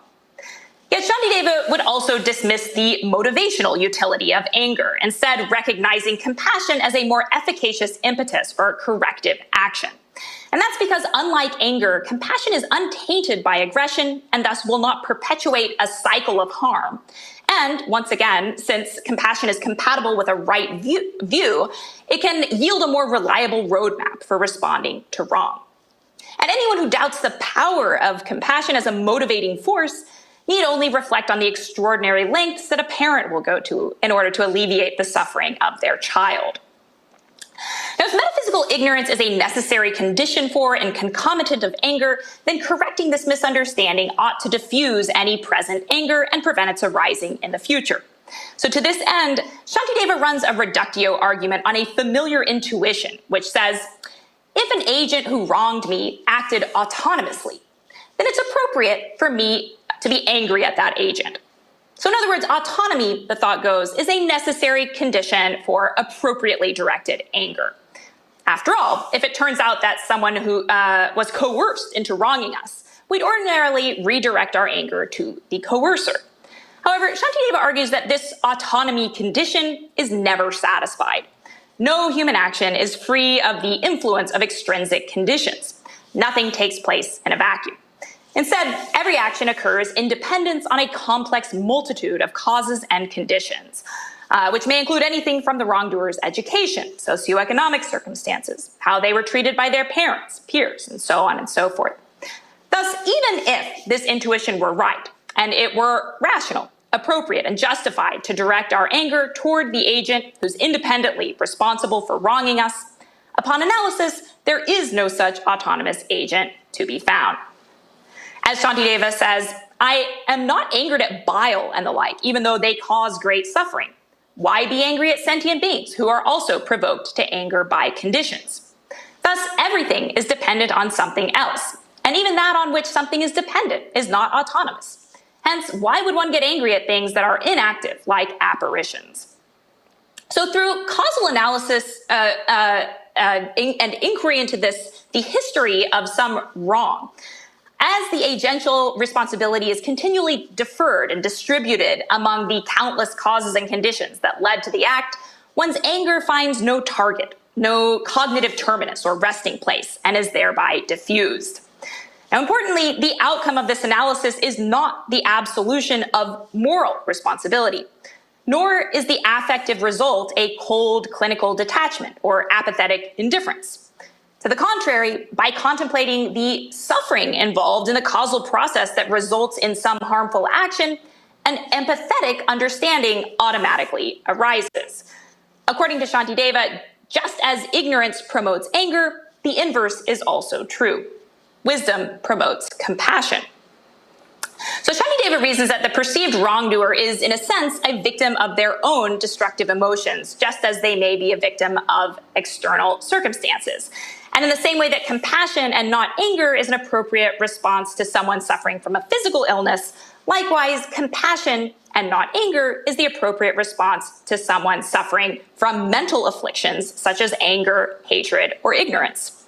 He says, just as a sharp pain arises although one does not desire it, so anger forcibly arises although one does not desire it. A person does not intentionally become angry, thinking, I shall get angry, nor does anger originate, thinking, I shall arise. Now, something may strike you as inconsistent about this line of reasoning. At one and the same time, Shantideva is asking us to view others as victims of their anger, and yet he's also exhorting us to control our own anger. So why the asymmetry in how we view our own and others' anger? So in the case of others, due to certain extrinsic factors, they lacked the knowledge, strength, or resources to act other than they did. But in the case of ourselves, if by virtue of our own set of extrinsic conditions, we have come to understand the futility and irrationality of anger, then we're in a position to resist it. Moreover, in the case of others, we're analyzing their anger and harmful actions from a forensic perspective. It's a password-looking etiological inquiry into something that has already come to fruition. But in the case of ourselves, we're attending to the future-directed task of determining the best course of action in response to a perceived wrong. And that best course of action, Shantideva argues, never includes anger. Now, regardless of whether one accepts Shantideva's hardline view of anger, most of us would at least agree that there are instances of anger that are destructive to a well-functioning society. And regardless of whether one accepts Buddhist metaphysics, Shantideva's emphasis on the complexity of the causal factors influencing human actions has only become more salient against the backdrop of our contemporary scientific worldview, taking into account the agent's genetics, brain chemistry, microbiome, blood sugar levels, not to mention the content of their curated social media feeds, online news sources, and so on. So Shantideva's non-transactional, non-punitive, and non-retributive approach to addressing perceived wrongs aims at minimizing suffering based on a holistic, nuanced, and empathetic understanding of individuals and their actions. An approach that promises to help us step outside of a cycle of blame and retaliation and into a discourse that promotes reconciliation and constructive reformation. Indeed, despite the fact that there is not even a term in the Sanskrit Buddhist lexicon that precisely maps onto the notion of justice, Shantideva's writing on anger may offer surprisingly apt advice for Nussbaum's paradigmatic leader of revolutionary justice movements, who, as she puts it, must strange sorts of people, part stoic and part creatures of love. Thank you, Dr. Aitken, for a most intriguing presentation. I now call on Professor Nussbaum to comment on the presentations given before we proceed to the panel discussion. Well, first I want to thank you all for these wonderful presentations. Susan, first, thank you for being so critical. I think it's really important to have that kind of critical exchange, and you did it so well. I love your remarks about the humanities, but I won't dwell on those here. I guess what I want now is to try to figure out how far we actually do disagree. Because as you see, I too have a place for anger. I don't think people should just detach or be dispassionate when injustice is afoot. But what I want is what I call transition anger, an anger that engages with the wrongdoing and then turns forward to seek constructive solutions, whether it's in personal life or in political life, rather than striking back. Now, let me talk a little bit about King so we can get clearer about how he saw the difference, and maybe you can tell me where you see the difference.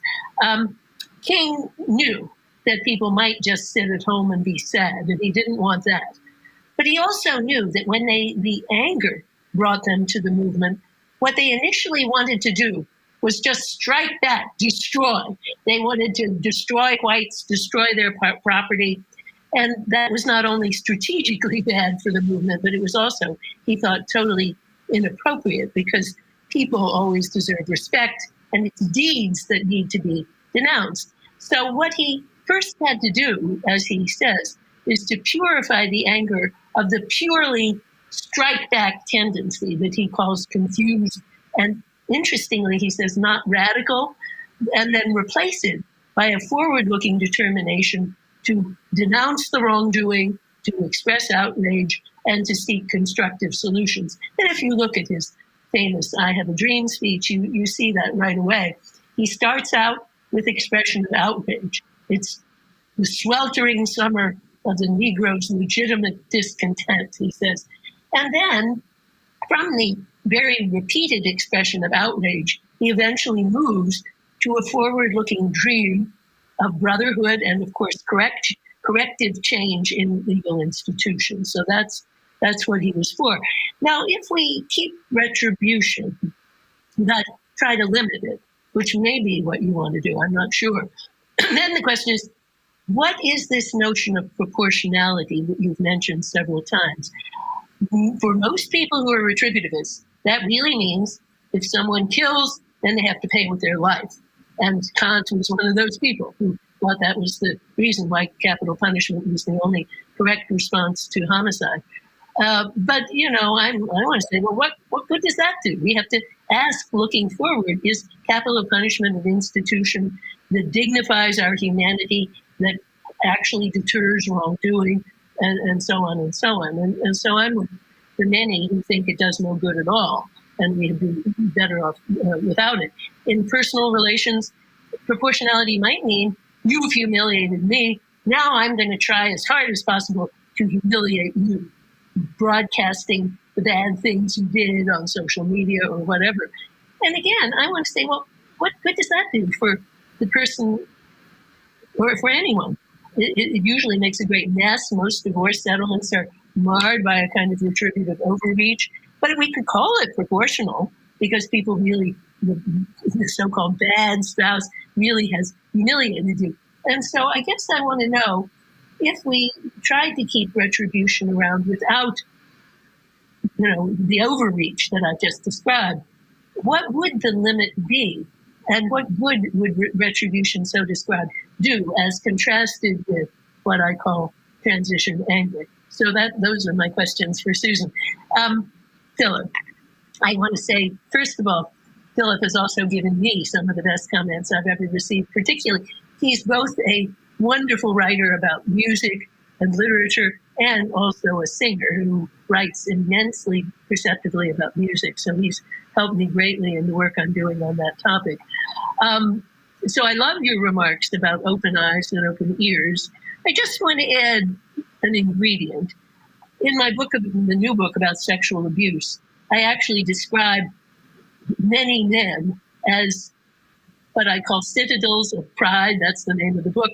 Namely, like Dante's depiction of purgatory, the proud are bent over like hoops so that they can't see and they can't hear. They can only see parts of their own bodies and they can't hear the voices of others. So they need to learn to see and to hear. That's what he makes clear.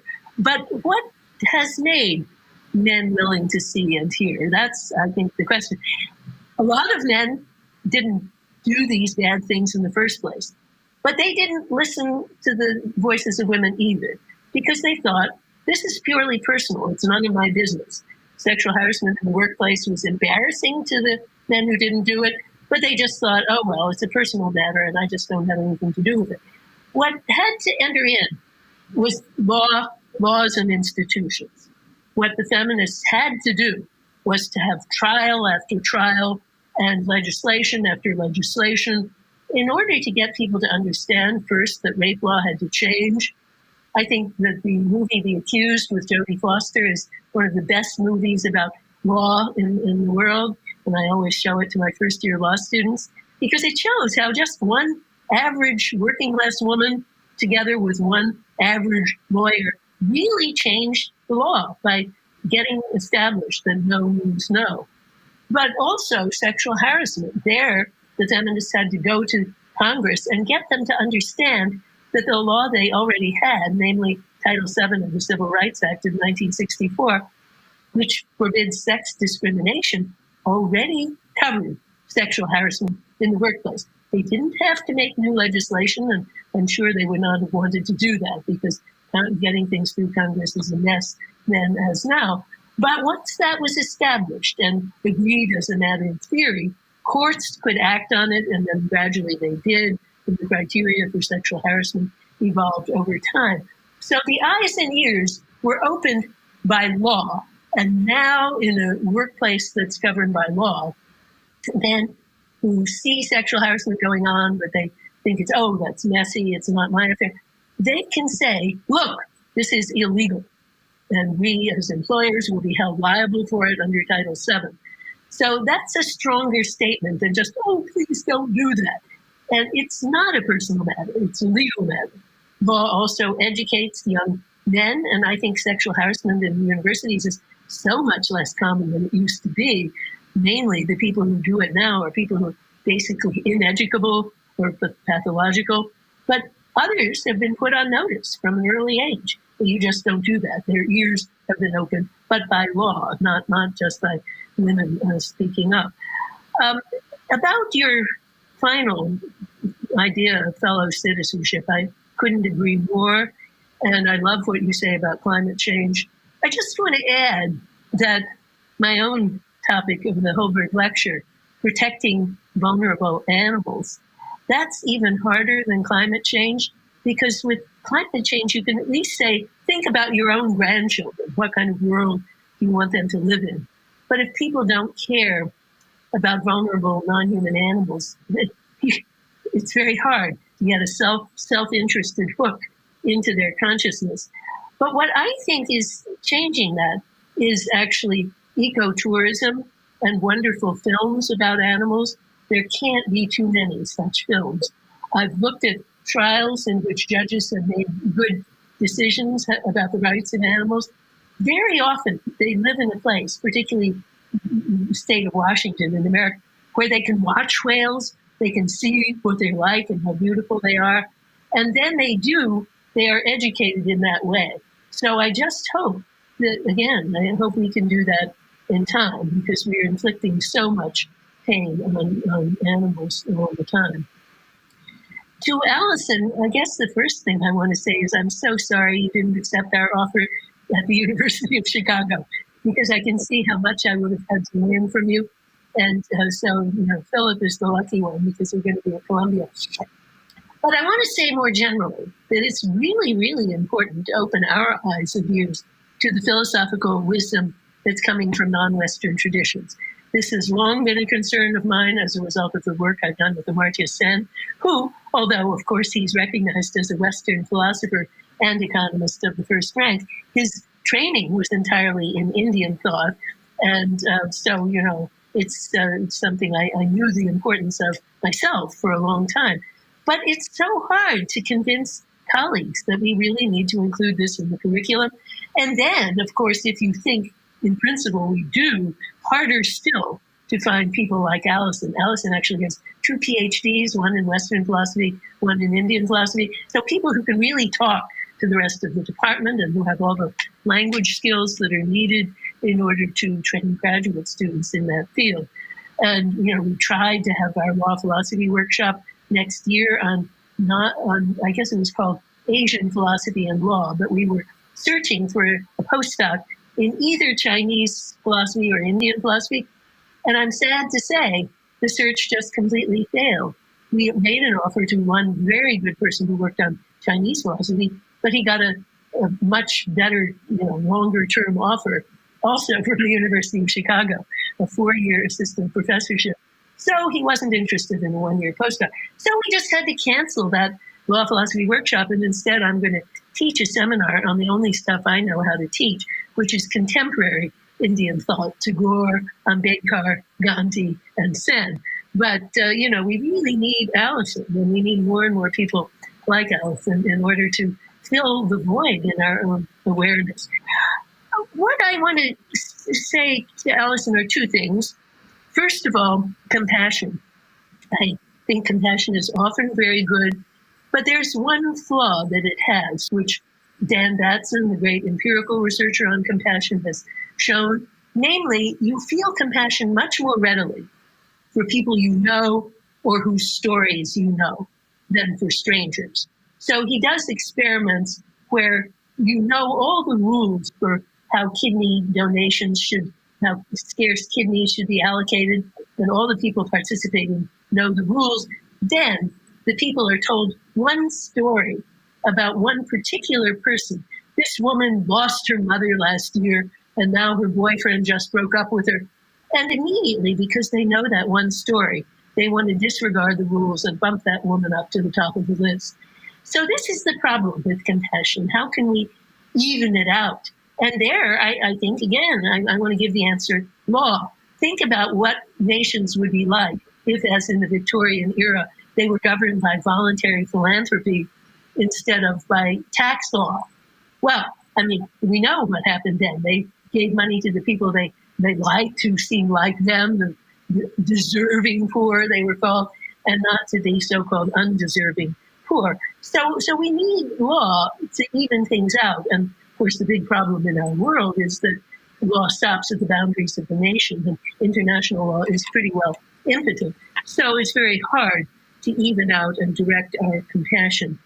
The second thing I want to ask you about, since we talked before about Buddhist metaphysics and how the individual is not really salient, I want to ask you how much that idea that all things are one and all things are connected, how much that limits the good that you think Buddhist compassion can do. I feel like it does limit it, because when I'm compassionate, I want to know who's the object, what person. And I do think each individual person deserves separate respect. And we're not all a great agglomeration of whatever it is. And so I do want to know, do we have to try to build Buddhist ethics without Buddhist metaphysics if we're going to get a result that's decently respectful to individuals? So I will stop there. I've asked a lot of questions. Now you can all answer my questions. Well, thank you so much, Martha, for your insightful comments and summary of the presentations given. I think we will just proceed directly to the panel discussion. I'm happy to see all of you virtually present on the screen here in the university aula, so it feels like we are in a communal space, even though we are far apart. So I hope that we will be able to converse in a manner that feels like you are in a true symposium, even if we can't have you here present in the aula.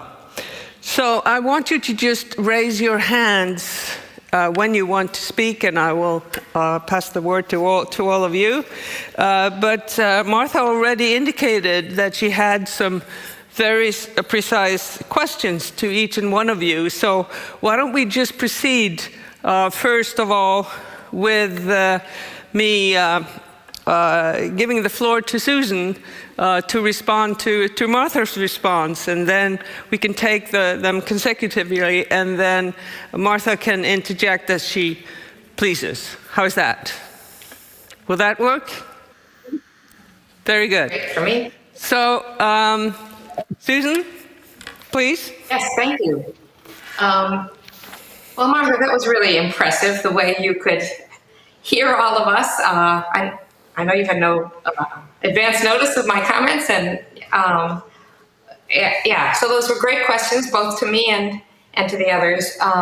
There were two, and I won't take too long, that you addressed to me. The first had to do with, it was partly a matter of seeing how far apart are we really, because as you point out, you think there's a place for transitional anger, just not for retributive anger, and I didn't make that distinction. So, first of all, we're not that far apart, I think. I mean, I'm not even sure that in terms of what we would assess in concrete terms as helpful, healthy, or appropriate anger and otherwise would be different. I think our difference might be a theoretical difference at the level of how to understand, how to think about the concept of anger, and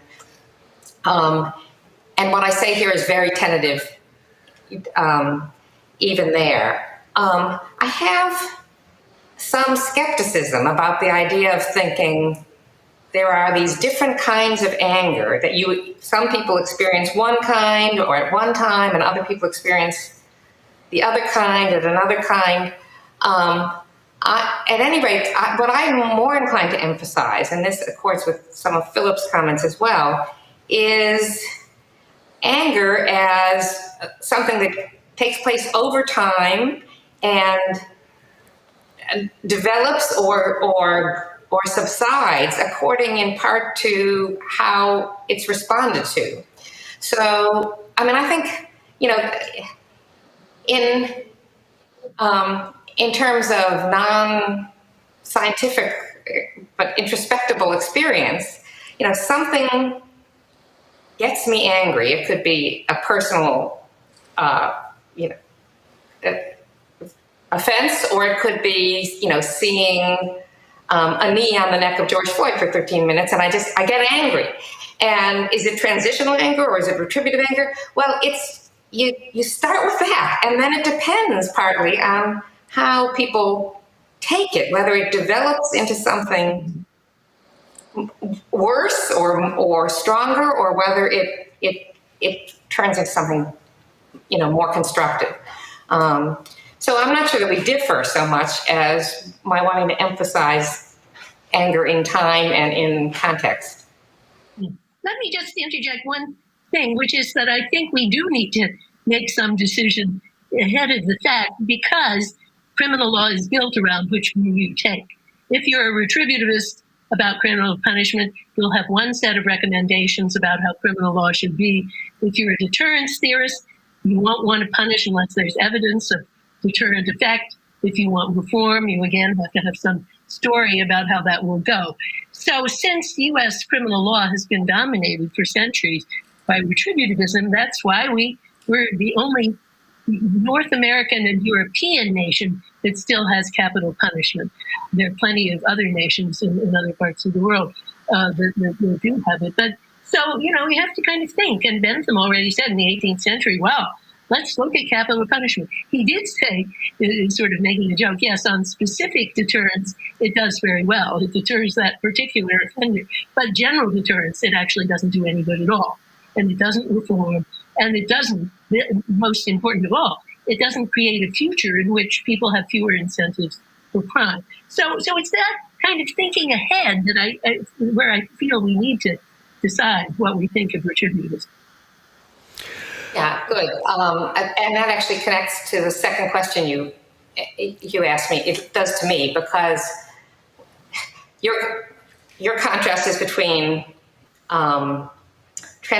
transitional anger and retributive anger. I didn't speak to that directly, but I think I don't really have much of a feel for retributive anger. Sometimes the phrase reactive anger came up in this panel, which works better for me. The idea, I know this must be part of human nature, because the whole history of philosophical discussion of anger talks about anger as retributive, as if I want to repay pain with pain or an eye for an eye. I never want to do that. I do want a reaction from the person I'm angry at, which could be my daughter or my husband. And I certainly don't want, I love them. I have compassion for them. These are coexistent with my anger. It's rather something like, look, I want them to hear me. I want them to feel, I do want them to feel bad about how they've hurt me, but in an educational way. It's not so, to just very quickly respond to the second question was, well, what do you mean by proportionate? You interpreted that as like what harm is proportionate to the appropriate anger. And I didn't think of it in that terms at all. By proportionate anger, what I meant was you get more angry if something really bad has happened. If someone has done something really, really nasty, you get more angry. It's not to say you kill them or put them in jail for 50 years. It's just you get more angry. And maybe require something more as a positive, reparative response. Here, Philip wanted to interject something. Yeah, I just wanted to say two things on this latter point. I mean, I think the kind of anger that Susan wants to focus on and I want to focus on is the anger that says, this has got to stop. Just something has got to stop. There's a form of injustice and oppression. Let's not think about it in terms of retribution. Just stop doing what you're doing. And there's a certain sense in which the proportionality of the anger seems to me to be calibrated to the inadequacy of the response. So it's not, as it were, proportionate to the original deed. It's that you get angrier and angrier and angrier about the oppression of black people in the United States because white people just won't listen. And that, or because the local police won't listen. And that seems to me the sort of proportionality that might enter in here, rather than a retributive. That's very helpful. But I guess I think that's what I mean by transition anger, that says, this is outrageous, something has to be done about that. But then it's a further question whether that something will be better achieved by upping the degree of emotional intensity. Sometimes yes, and sometimes no. Nelson Mandela, one of my great heroes, found that he could get a lot more out of people by trying to build a kind of relationship of friendship and reciprocity, even with his jailers, because then there would be mutual respect, and on that basis, you could build the future institutions that he wanted to create. So I think it is a situational matter. Of course, you have to denounce the wrongdoing, but whether denouncing it in a louder and louder voice is ever helpful, I'm not so sure. What was useful about King was that he denounced it very firmly, but in terms that did not escalate. He says it's like giving the Negro people a bad check, a check that had come back marked insufficient funds, which is not a very incendiary image. It's a very pretty practical, calm image. And then he moves to a description of a better future. So you have to kind of figure out where you are. But I would say that's a situational matter. Now let's move to Philip and Martha's responses to his presentation and the questions and comments that Martha made. So there are two things, Martha. There's one about that you anchored in the example of sexual harassment, and one on the treatment of non-human animals, and I'll deal with them in the order in which you posed them. So I think you're absolutely right in saying that law makes a huge difference. I think you're absolutely right also in suggesting that educating individual sympathies doesn't do it. But I do think that these are both, in their ways, rather imperfect remedies, and we need the combination of them. So what I'm talking about in general in renewing democracy is social institutions which, as it were, provide channels in which those who feel that they have been wounded can be heard, and at the same time trying to work on thinking about the individual level and develop citizens who are much better at listening. So since you said nice things about my writing about literature and music, let me give you an example which I think might appeal to you. So The Merchant of Venice seems to me to involve a clash between two kinds of approaches to morality. There is what one might call the morality of the small group of friends who are incredibly sympathetic and have high notions of honor, and think of Antonio as being a representative of that. And then there's the moral perspective of the outsider, Shylock, who thinks he can rely on rules. Well, what Portia tells him in the trial scene is, of course, that rules won't do it, because there are always conditions that the rules leave unspecified, and at that point you need the operation of sympathy. But then, at the very end of the play, in that remarkable thing about the rings, she comes back And she's the outsider now. And of course, she insists that Antonia has broken the compact with her. And so, I mean, what you see actually is the failure of both of these. And Antonia, of course, is a wonderful representative of something very insightful, you said, about not being able to sympathize with people outside a relatively narrow circle. And that's why I think the concept of fellow citizenship really needs to be pushed out in this way. I mean, I think you're right. You know, our understanding as a society, or as societies of sexual harassment, is far better than it was 40 years ago. But it's still imperfect, and we still need people to learn from the women that they know. I mean, I think for me, it's Pat's experiences, and, you know, I mean, having been, you know, married to her now for almost 50 years, I mean, it's rubbed off, and it's really changed me in profound ways. And I think that's possible, but it doesn't make up. But I don't think that sort of thing makes up for the absence of legal structures. So I know I tend to sound very often as though I'm a utopian, I'm envisaging all of these things, but what I'm actually trying to do and what I'm saying is, here are some ideals, and they may or may not be consistent, and they're certainly not realizable, but let's use them to diagnose the failures in the current situation and to point us in directions where we might do better. So I'm very much in favor of sort of a Deweyan meliorism, where we try to improve things. And so I think of both the things, the legal remedies to which you pointed, and the cultivation of sympathies as tools which can be employed in moving us forward. And as I said at the very end, I think with respect to some problems, the worry is, are those tools adequate enough to get things done in the time we have? Yeah. So the second thing about can I just quickly interject that I totally agree with that we need both.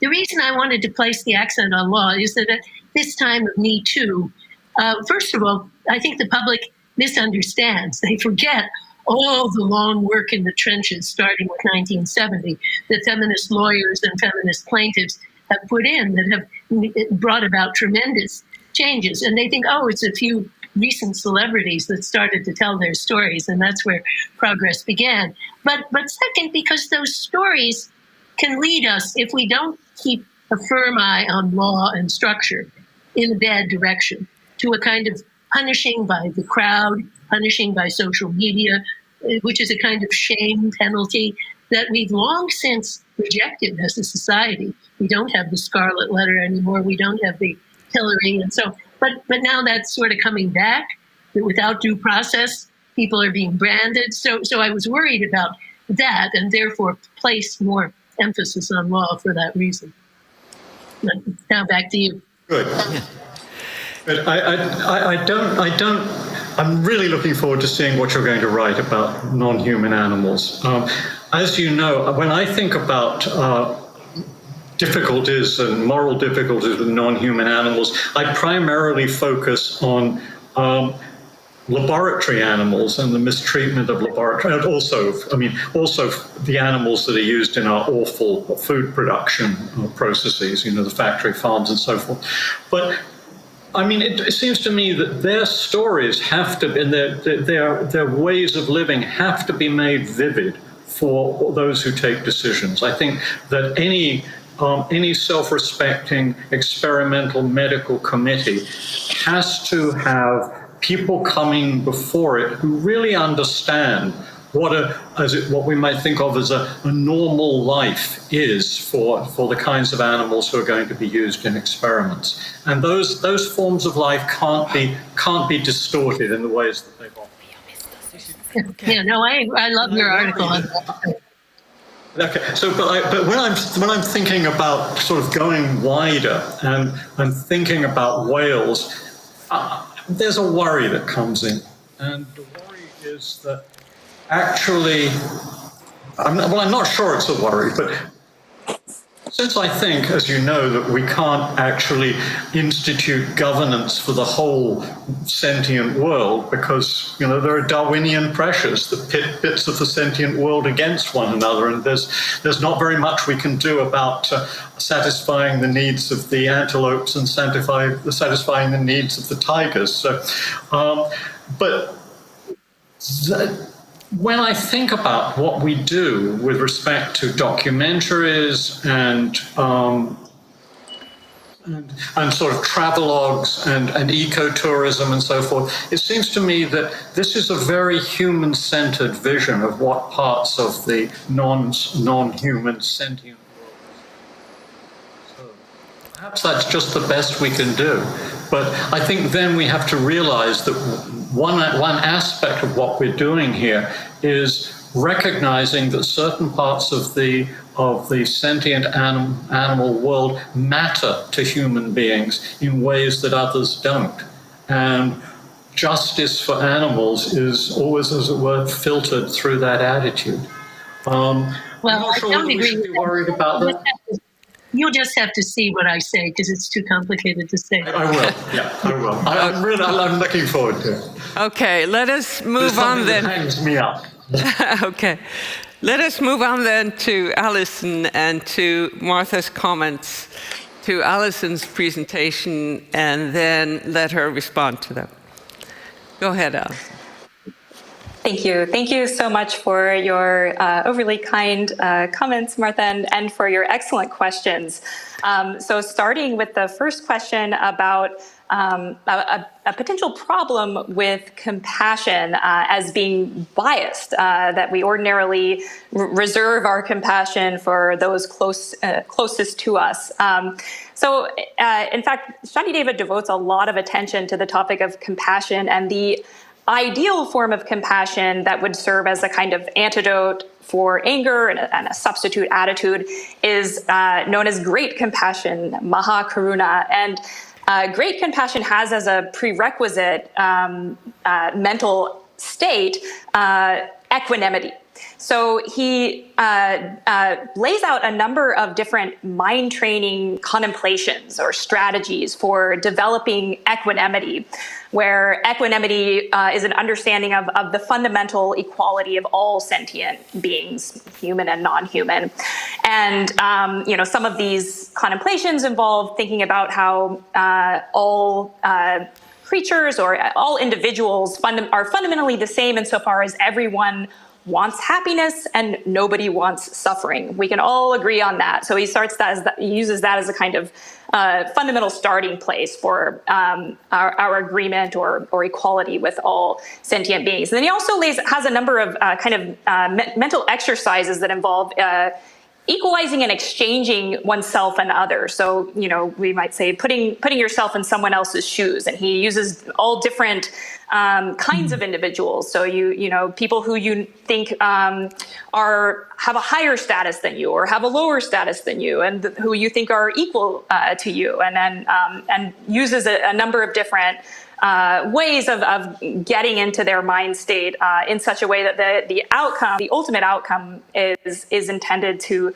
promote a kind of diffusing of the kinds of rivalries and jealousies and contempt, the forms of contempt that we ordinarily or in a kind of confused default state, and as he would say, a kind of ignorant state, are inclined to have with respect to people that we regard as relative to us in these various ways. So equanimity is the foundation for properly deployed compassion. And so on top of equanimity, compassion, great compassion is great because its object is great. It's all sentient beings are the object. And it's this wish that may they all be free from suffering. And then on top of that comes love, which is the wish that may they all be happy, not just free of suffering, but may they have happiness. And then on top of that, the next logical mental state that is thought to follow is this kind of superior intention, adhyashaya, which kind of takes personal responsibility for the welfare of all sentient beings. So it says, that just can't bear to sit by and witness the suffering of others, and is just impelled to act, to do something to rectify that situation. And then the final step is known as bodhicitta, this kind of universal altruism. And that is this the guiding motivation of this bodhisattva path that Shantideva is writing about in this text. And then related is the question that you raised about Buddhist metaphysics. So does Buddhist metaphysics limit compassion? Would we be better off if we left Buddhist metaphysics aside and just focused on compassion? So from Shantideva's perspective, the compassion and the Buddhist insight of selflessness or emptiness they kind of go hand in hand. They're mutually reinforcing. And the Buddhist metaphysical view is not so much that we're literally one, but it's more that we're all radically interdependent. So it's not so much doing away with individuals, but it's doing away with independent individuals. And so the claim that this kind of central Buddhist commitment of selflessness or the no-self principle is a rejection of autonomous, independent selves. And instead, the picture is one where our personal identity is in a sense conceptually constructed. And Shantideva uses this idea of the conceptually constructed nature of our identities to again motivate compassion.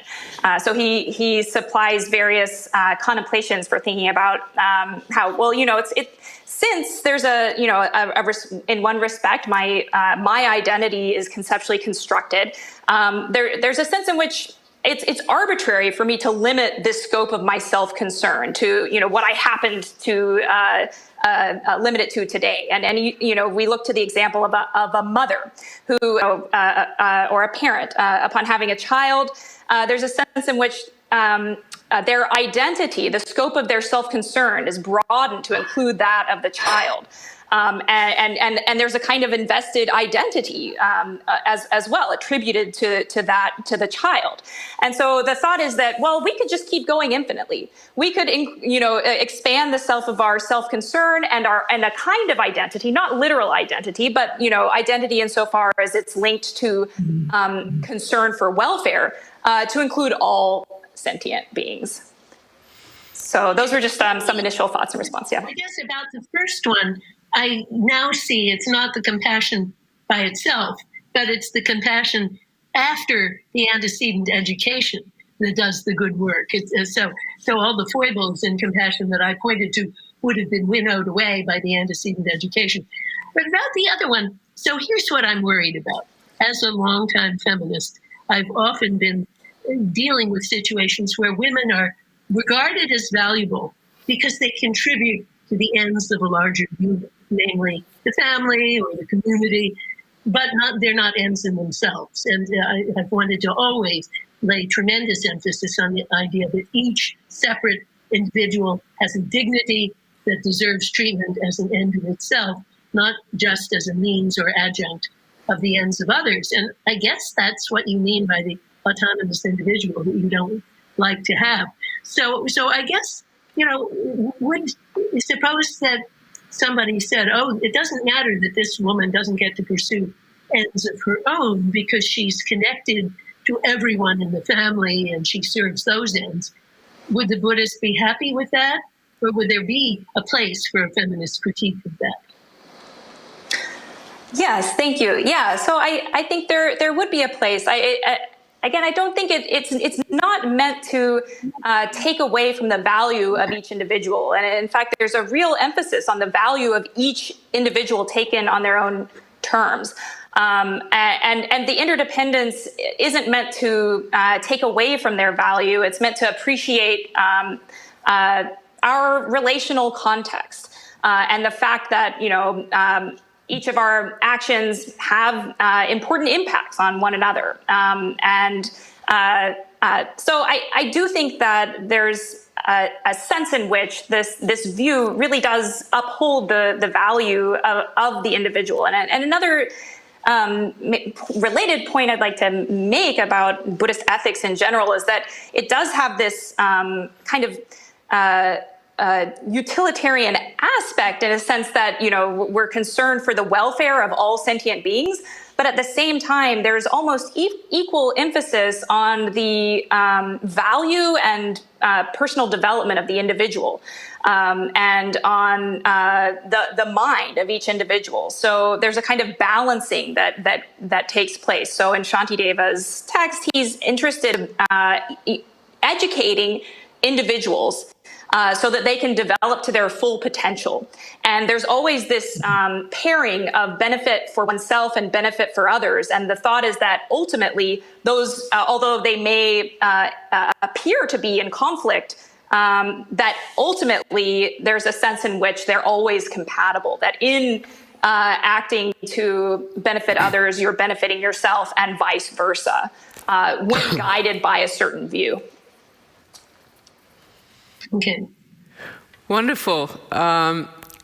Why don't we just, does any of the you other ones, Susan or Philip, want to respond to the exchange between Martha and Allison here? No? Well, I guess I could add that it's very like critiques that have been made of utilitarians for many, many years. Like the fact is that the utilitarian is viewing everyone as interdependent and therefore shoots for the greatest total or average well-being. And Rawls and others have said, well, but that doesn't give the individual enough importance, because the fact that individual A is at the bottom of the heap and does very, very badly is just wrong, even though that might be something that produces the greatest total or average welfare. So that's the kind of debate that's been going on. And you make the Buddhists sound like they're more concerned with the individual than the utilitarians, or at least Bentham is, but I don't know whether I would agree. Sorry. Yes? Did you want to respond again? I do think it's true that they are more concerned with the individual. I think that's an important strand in Buddhist ethics, that there is a strong emphasis placed on the individual. And so it's a different orientation. It's not that there's some kind of calculus that needs to take place to determine the greatest welfare. It's that one's actions should be guided by care and concern and compassion. And so it's less a kind of clinical appraisal of, best outcome, and more an emphasis on the orientation and mind state of the agent. So deeds are not assessed for their moral value just based on consequences, but also on the cause. And part of the assessment of the cause of an act concerns the mental state with which it was undertaken. So it's critically important from a Buddhist perspective that acts that are, the best kind of virtuous acts are the ones that are undertaken both with compassion and with a kind of wisdom that understands the nature of things. Mm-hmm. Wonderful. Susan? So just one thought about this, the distinction between utilitarians' concern for individuals and the Buddhist concern, which I should say I'm so far from an expert that I shouldn't be talking about this, but it does seem to me that the concern that Allison is talking about is a concern for self-realization, which is largely regarded as a spiritual form of development, whereas utilitarians are concerned with welfare in a much more kind of mundane, let's give them more food, more wealth, more fun.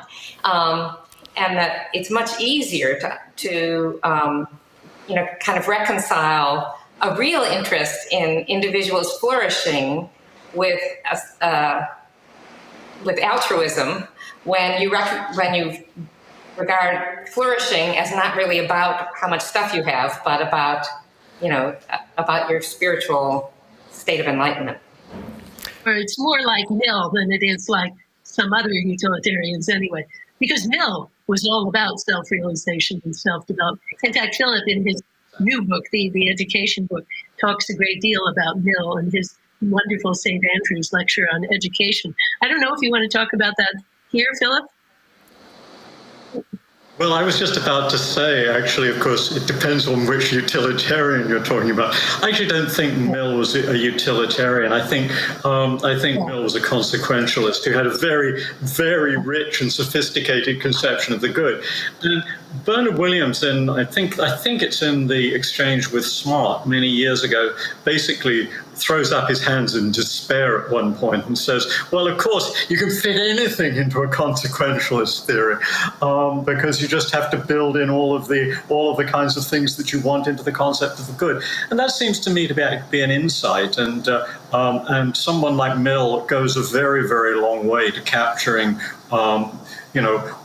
many of the things that you want, Martha. I'm not sure whether you can go all the way with Mill, but I mean, there's a sense in which perhaps consequentialism is just embraces all possible positions. That if it frames the conception of the good in the right way. So.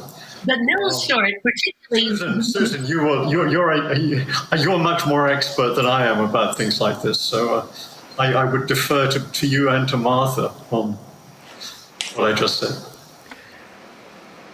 I wanted to say that what Mill does that is particularly close to what I would like to do is to place importance on an individual's dignity. And so that's one thing that not all consequentialists would do.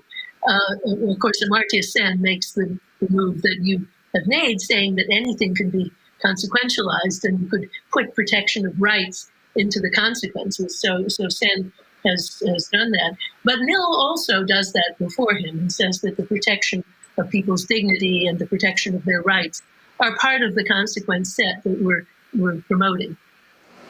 Mm-hmm. Yes, he also, I think, sometimes makes the actual individual relations of people to one another part of the notion of the good. So, it's not enough for Mill to have a world in which when I get a deficiency, it gets remedied. It's important, I think, for Mill that there should be reciprocal relations. My gratitude has to be directed at the person who did the nice thing for me, rather than simply my benefiting another person in some way, and then somebody else benefiting my donor. It's got to be, the relationships among individuals seem to me very important. And but Mill is funny. I mean, it's very, very hard, I think, to figure out what his overall conception of the good is. But he certainly is a very, very long way beyond, give him more food and a few circuses kind of utilitarianism. Did you want to add anything here, Susan?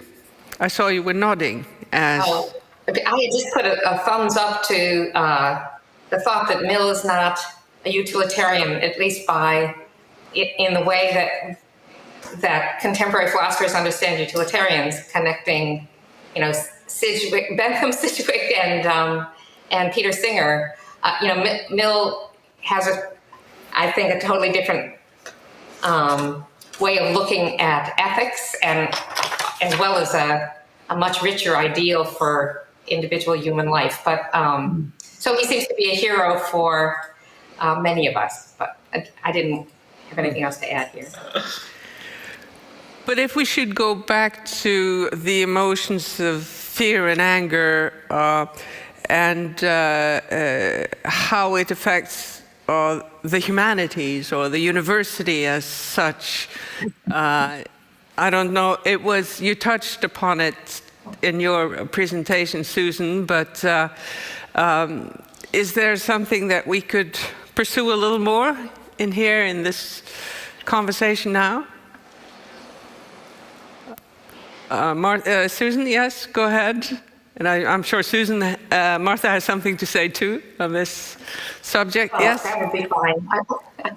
I could see to Martha. The one thought I wanted to return to, mainly in response to Allison's talk, but that can also connect to the humanities more generally, is pluralism. That is, Allison presented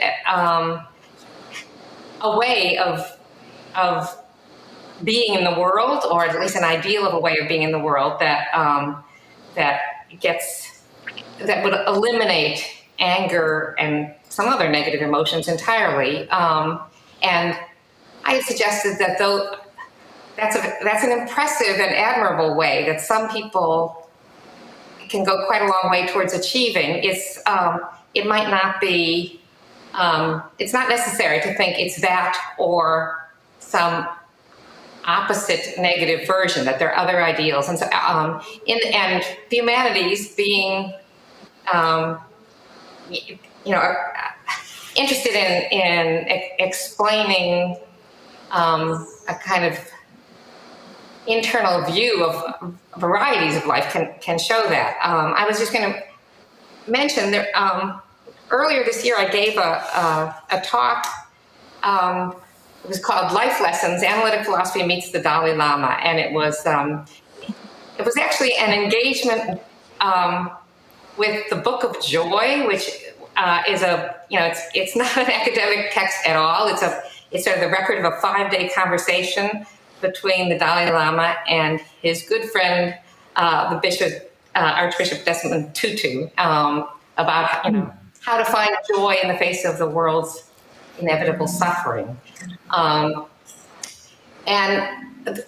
interestingly, it seemed to me, look, they're both incredibly admirable human beings, and they agreed on a very great deal of the answer, many of the things that they talked about being stressed in Allison's presentation, actually. But it seemed to me that the one thing that they disagreed about was how to think about the negative emotions, and especially about anger, where the Dalai Lama, presumably a follower of Santideva in a lot of ways, thinks get rid of it, develop mental immunity from it. Of course, you have to meditate 5 or 6 hours a day in order to do that, but still, it's an aspiration. And Archbishop Tutu said, he said, you can't, these are inevitable and natural emotions. People should not feel bad about having them.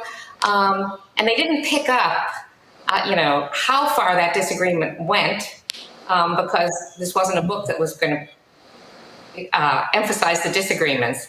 But I found it very heartening to think, look, you don't have to choose in what's a good person, someone like the Dalai Lama or someone like Desmond Tutu. They are both great people, and there are ideals that are overlapping but not identical there, having to do with the place of anger. Philip, Martha, did you want to? Who wants to go first? No, I wanted to come back to the education question, but Philip can go first. Okay, go ahead, Philip. I just wanted to pick up on something Susan said and to pose a question to Allison, really. So let's suppose you contrast a world that you were talking about, where people succeed in coming to terms with these negative emotions, with a different kind of world, one in which the anger is expressed, but it's not expressed in the anger at injustice or oppression it's listened to by people who are compassionate, who take steps to respond, and that elicits further compassion and understanding in the people who originally brought the charge, and there's now the building what one might think of a mutual closeness out of this, and that's the regular way in which anger operates. Now, is it so obvious that the world that is, as it were, controlled anger completely is a better place than the world in which anger is always channeled? It's not obvious to me. So that's what suggests to me is that what we need here are sort of norms that govern both the expression of anger and the reception of anger. And that in a way is of formulating what one might see as the tutu ideal as opposed to the Dalai Lama ideal. So I wonder how you think about that, Allison. Yeah, it's a very interesting question. I think one thing to keep in mind with Shantideva's approach and His Holiness the Dalai Lama's approach is that, this is very much, it is a very first personal exercise. So it's not laying out normative claims and that no one should be angry. In fact, if you look at his text and how we should, try to resist anger in ourselves, the topic is about having compassion for other angry people. So, seeing them as, kind of pitiable rather than villains in a sense. So it's not as though he is in fact laying out a picture of the world in which there are no angry people, but how individuals can navigate the world where inevitably we'll be encountering others who are, as he would see it, at the mercy of their own destructive emotions. He has a famous quote which says that you could try to cover the world in leather, or you could put on some shoes. So, in other words, you're not going to be able to, change each and every individual. You're better off changing your orientation to the world and your perspective. So, just to note that the orientation of this text really is about a kind of aspirational ideal state that the individual who's interested in training in this, path, ought to train. But if we were to imagine a world in which everyone were aspiring bodhisattvas, then in this kind of, I think that the thought is that if the initial response, the initial kind of expression in response to a wrong would be, we've been talking about this kind of Martha's transitional anger as a kind of how outrageous, something should be done about it.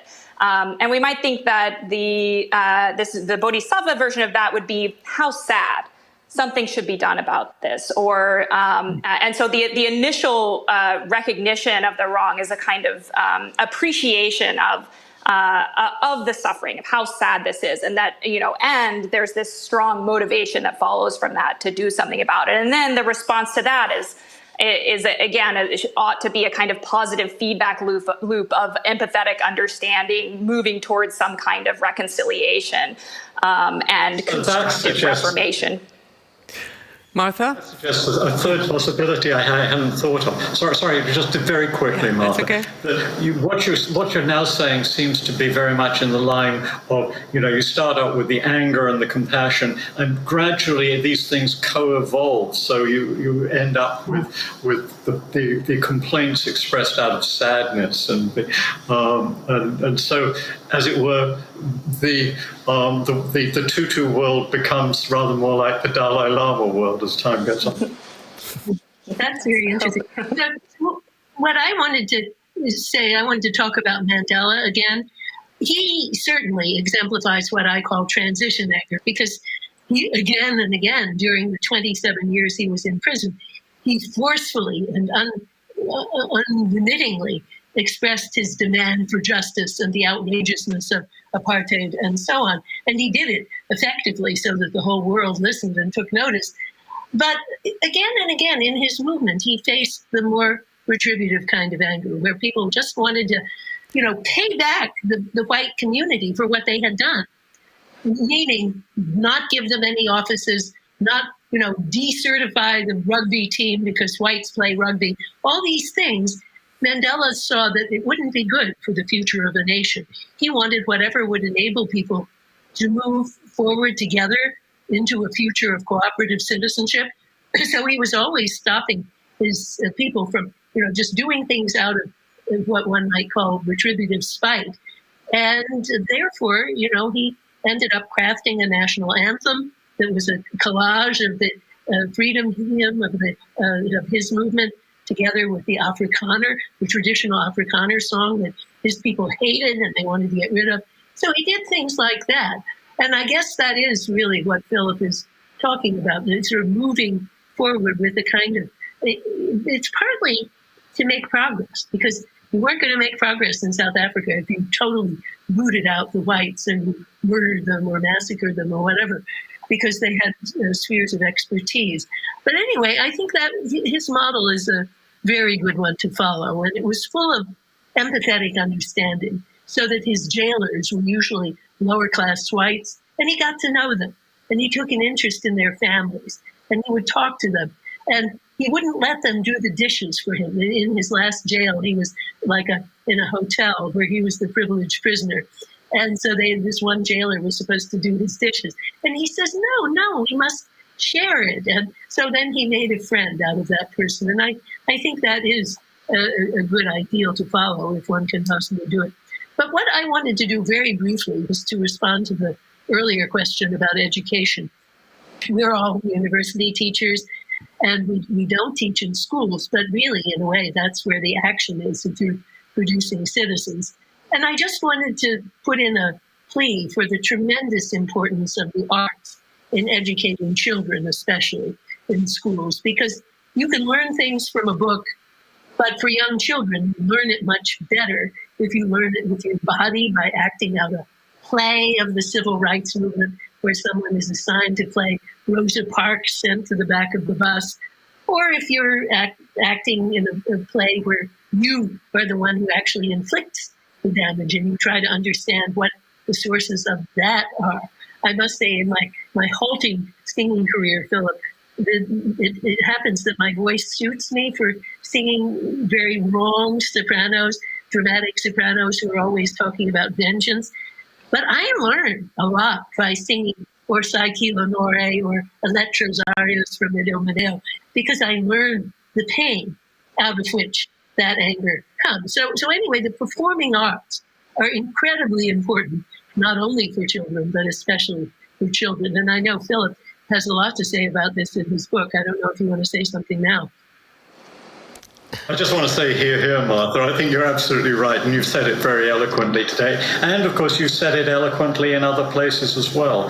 And I mean, my discussion is very much indebted to yours. I mean, I believe that the arts are absolutely crucial, and not just simply for children to find their way to the kinds of works that speak deeply to them, that enrich their lives, and also are likely to expand the horizons of their sympathy, as you pointed out earlier. That seems to me very important.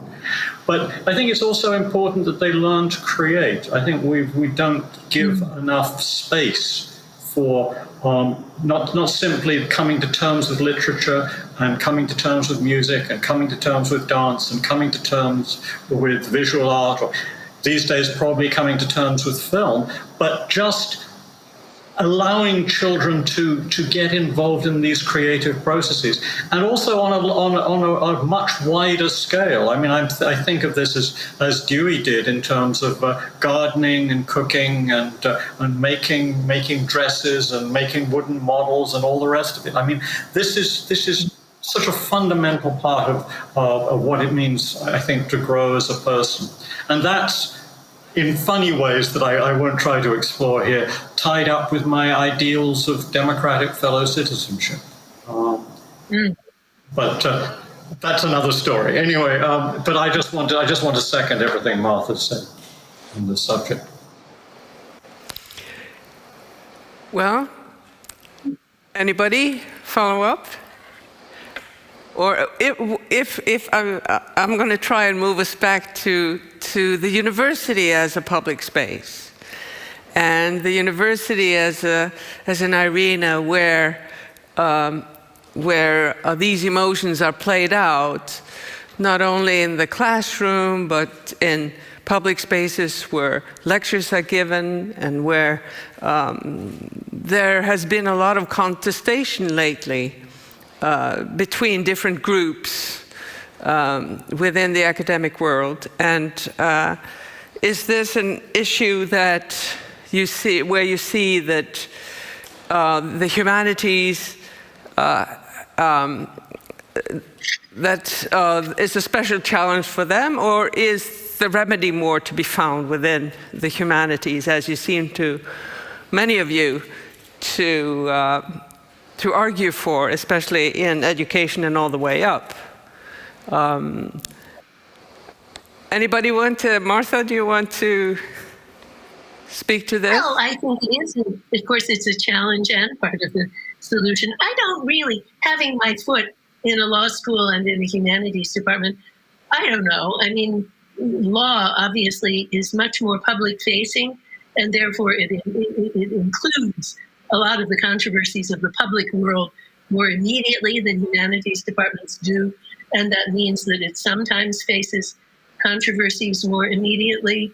But I must say, I was just reading this morning of the terrible divisive controversies at the Yale Law School, and just glad that we ourselves don't have any such thing. I think that it's really strange. I think maybe it's because the stakes, the larger the stakes seem to be, where if you're the #1 law school, you think that it all rests on you, and therefore everything that happens at Yale is of immense importance, whereas we're content to be the #3 law school, and maybe we don't have such a sense of exaggerated self-importance. But I think we managed to handle all our conflicts really, really well, but in the humanities departments too. I don't know, do others have things to say about that? I'd like to say something about a different aspect of the question. It seems to me that I think this is very clearly true in philosophy. Perhaps it's also true in other humanities departments, that in the course of the last 40 years, Martha, you and I have been in this business roughly the same amount of time, I think.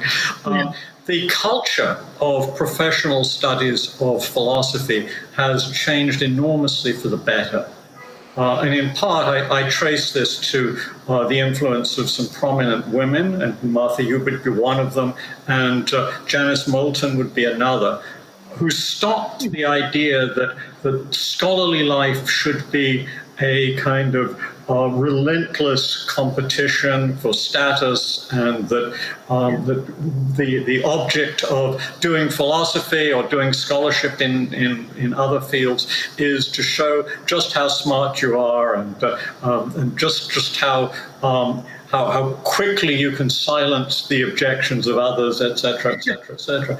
I mean, 40 years ago, if there were a symposium on a topic like this, it wouldn't have been conducted in much like the way that this symposium has been conducted. It probably would have been mostly male, and it would have suffered terribly from testosterone poisoning. And I think it's one of the great features of the humanities as professional studies. Seems to me that has dissipated. It's another, of course, incomplete story, just as the eradication of the legacy of slavery, the expansion of opportunities for women, the acceptance of gays and lesbians, coming to terms with sexual harassment. All of these stories are incomplete. But I think in all of these cases, we can talk about genuine progress. Well, I want to say I don't think women have always played this benign role that you mentioned. I remember I was a fellow graduate student with a very gifted woman named Eunice Belgum, who had gotten her PhD and gotten a job teaching at a liberal arts college, where she decided to teach a course in philosophy of sex roles with a man who was also a feminist. Well, the Society for Women in Philosophy had a special meeting to denounce Eunice and to say she could no longer be a member of SWIP, because she had poisoned her students' consciousness by teaching with a man. And Eunice, who was depressed anyway about other things in her life, committed suicide. And I knew her parents, and the parents followed up and looked at the phone bill.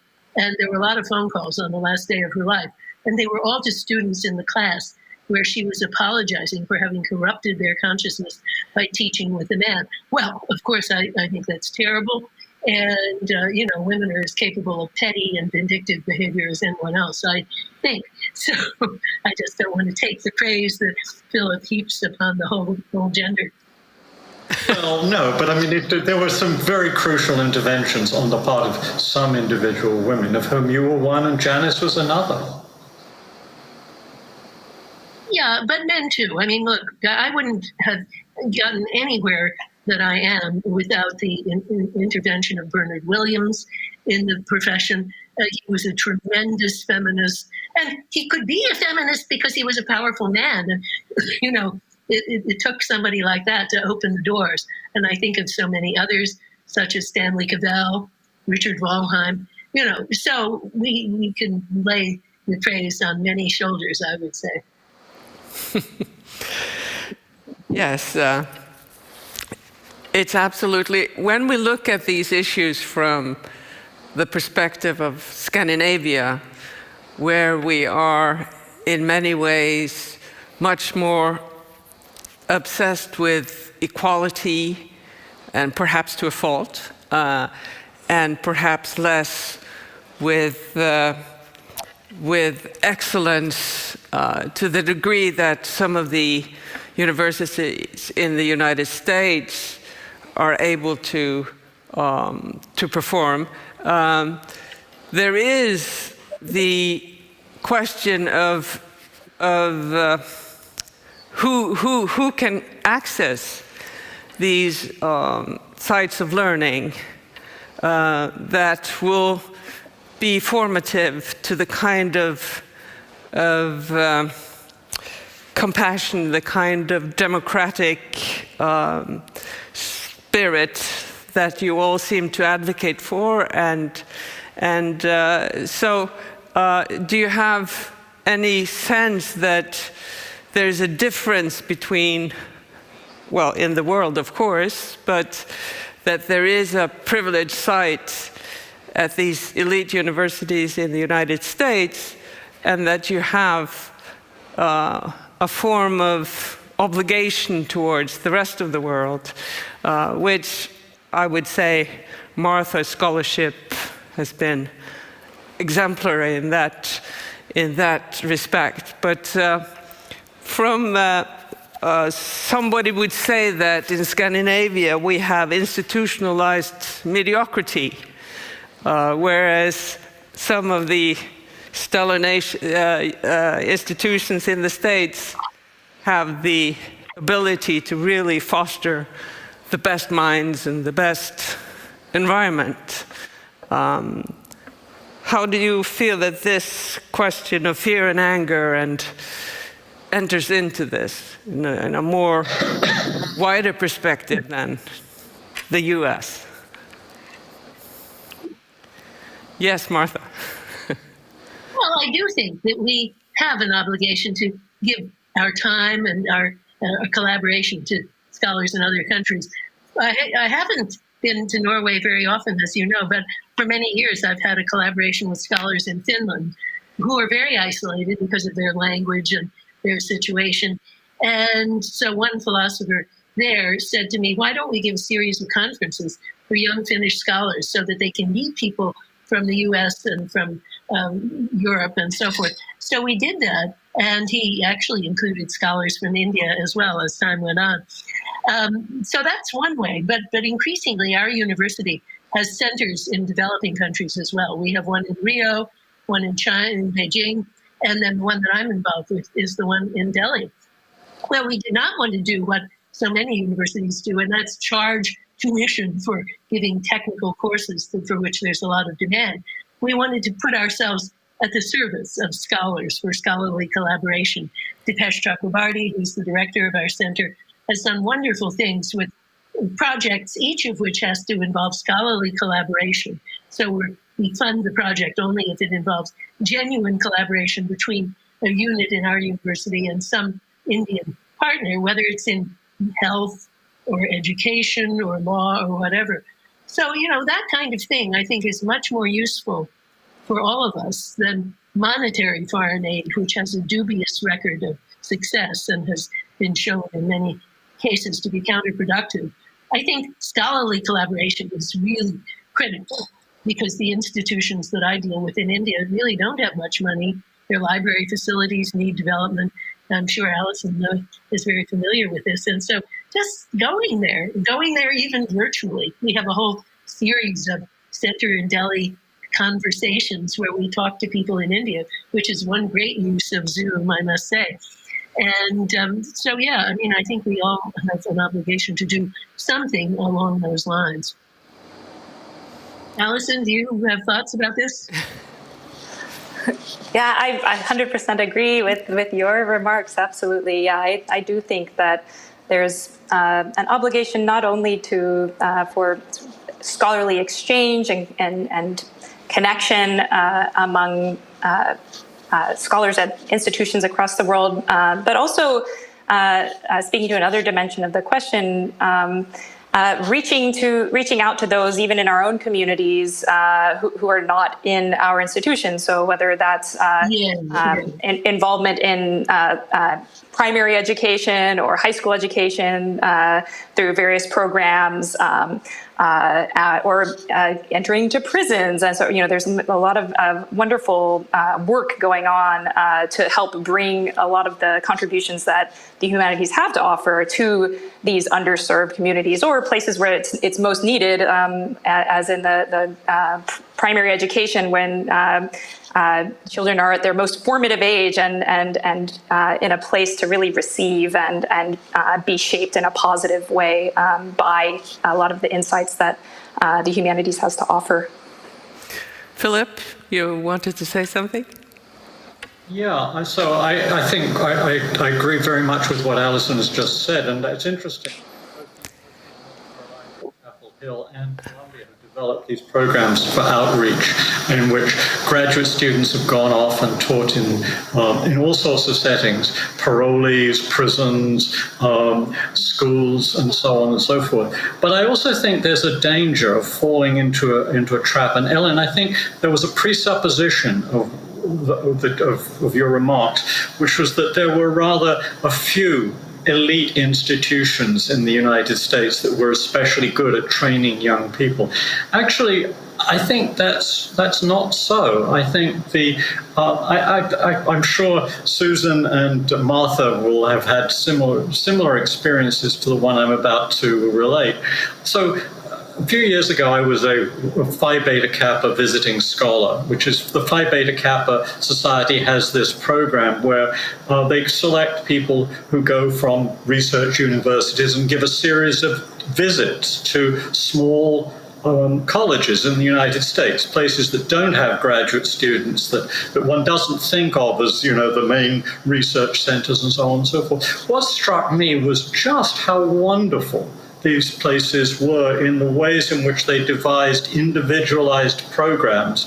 And some of the students I met were extremely well suited to the kind of education that they were receiving there. And they'd obviously made tremendous use of the special programs and the special ways of organizing the curriculum that those schools had. And the teachers I met were extremely dedicated. I came away with the impression that it's not always the case that the best minds are formed at the major universities in the United States, but that there are a whole bunch of sites all over the country. And that leads me to wonder whether that's not also true in other developed countries and even in parts of the world we tend to think of as not being terribly prestigious from a research point of view. It may well be that there are many, many sites around the world at which young people can get an excellent education, which doesn't mean that we shouldn't continue to try to improve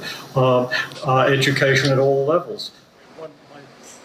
The thesis of my education book is that this is actually the central task for human beings, not only for the humanities, but for all of us as individuals, the main enterprise of the world.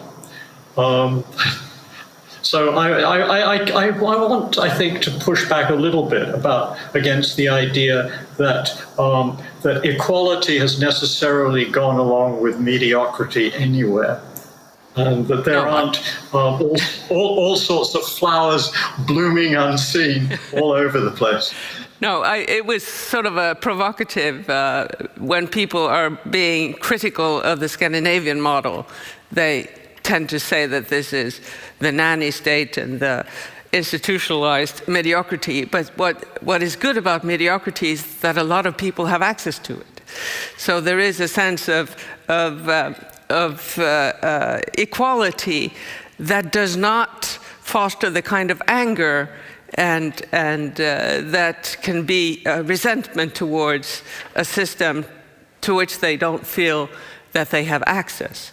That was part of my point, but I'm not here to promote the Scandinavian model. I was just trying to incite some debate at the end of the at the end of the symposium. So I will probably get retribution from my superiors for saying exactly this. So, but anyways, I think, Martha, we're moving towards the end of this symposium. And before we give you the floor for the final remarks, or for the concluding remarks, I don't know if I'll just give the opportunity to the others to respond a little bit. If not, I think it is... Can I just say, yes. Can I just say one thing? If I went out of this building and stood on Amsterdam Avenue and yelled out, "Who wants a good nanny?" I think I'd get lots of takers very, very, very quickly. So as somebody who mourns the demise of the British welfare state, I want to say, do equality first, and then build in as much equality for as many people as you can, and then see to what extent you can give everybody the kind of opportunity they need to soar as high as possible. Yes. Well, with these remarks, I will just give Martha a chance to come with some concluding remarks. Well, I just want to thank all of you. I must say this has been wonderful, and I've learned so much. I have so much to think about out of this symposium, and I wish you were all with me every day, really, as I did my further work. I think the Holberg Committee deserves tremendous thanks for the way they've organized this in the time of COVID. I am so sorry I am not able to be there in person, but I think this live symposium, plus the various pre-recorded things, the lecture and the ceremony, and then the conversation that will be aired in the fall, it's just given me such a tremendously warm impression of Norwegian intellectual life, which I didn't know much about before. So I hope that at some point in the not too distant future, I will be able to go there in person. And when I go, I hope you don't apply your rules on compulsory retirement to me, because that's the one thing I would criticize about the European system, which is that people my age are just dismissed long ago. And so all my friends in Europe are forced into retirement. I can hardly see them. And the ones in Finland just feel like they're embarrassed to even come to a talk by me because they feel they shouldn't show their face because they're meant to not be there anymore. So I really feel that as the lifespan increases and all of us have wisdom and work to contribute, that's something that should change. And I hope that it will change in time for me to be welcomed as a guest and not as a superfluous person. Well, thank you so much for these last wise words, Martha. It only remains for me now, on behalf of the Holberg Prize, to thank the 2021 Holberg Laureate Martha Nussbaum, as well as the symposium speakers, Professor Susan Wolf, Professor Philip Kitcher, and Dr. Allison Aitken, for their insightful contributions and for making this a most thought-provoking and memorable event. And last but not least, I want to thank the audience who has joined us remotely from around the world for your attention and for your interest in the 2021 Holberg Laureate and in her chosen topic of fear and anger in public life and the challenge these emotions pose for the humanities. Hopefully, the insights and the perspectives brought forth in the symposium will inspire people around the world in their attempts to grapple with these difficult emotions in the time to come. Thank you all, and be safe. Thank you. Thank you very much.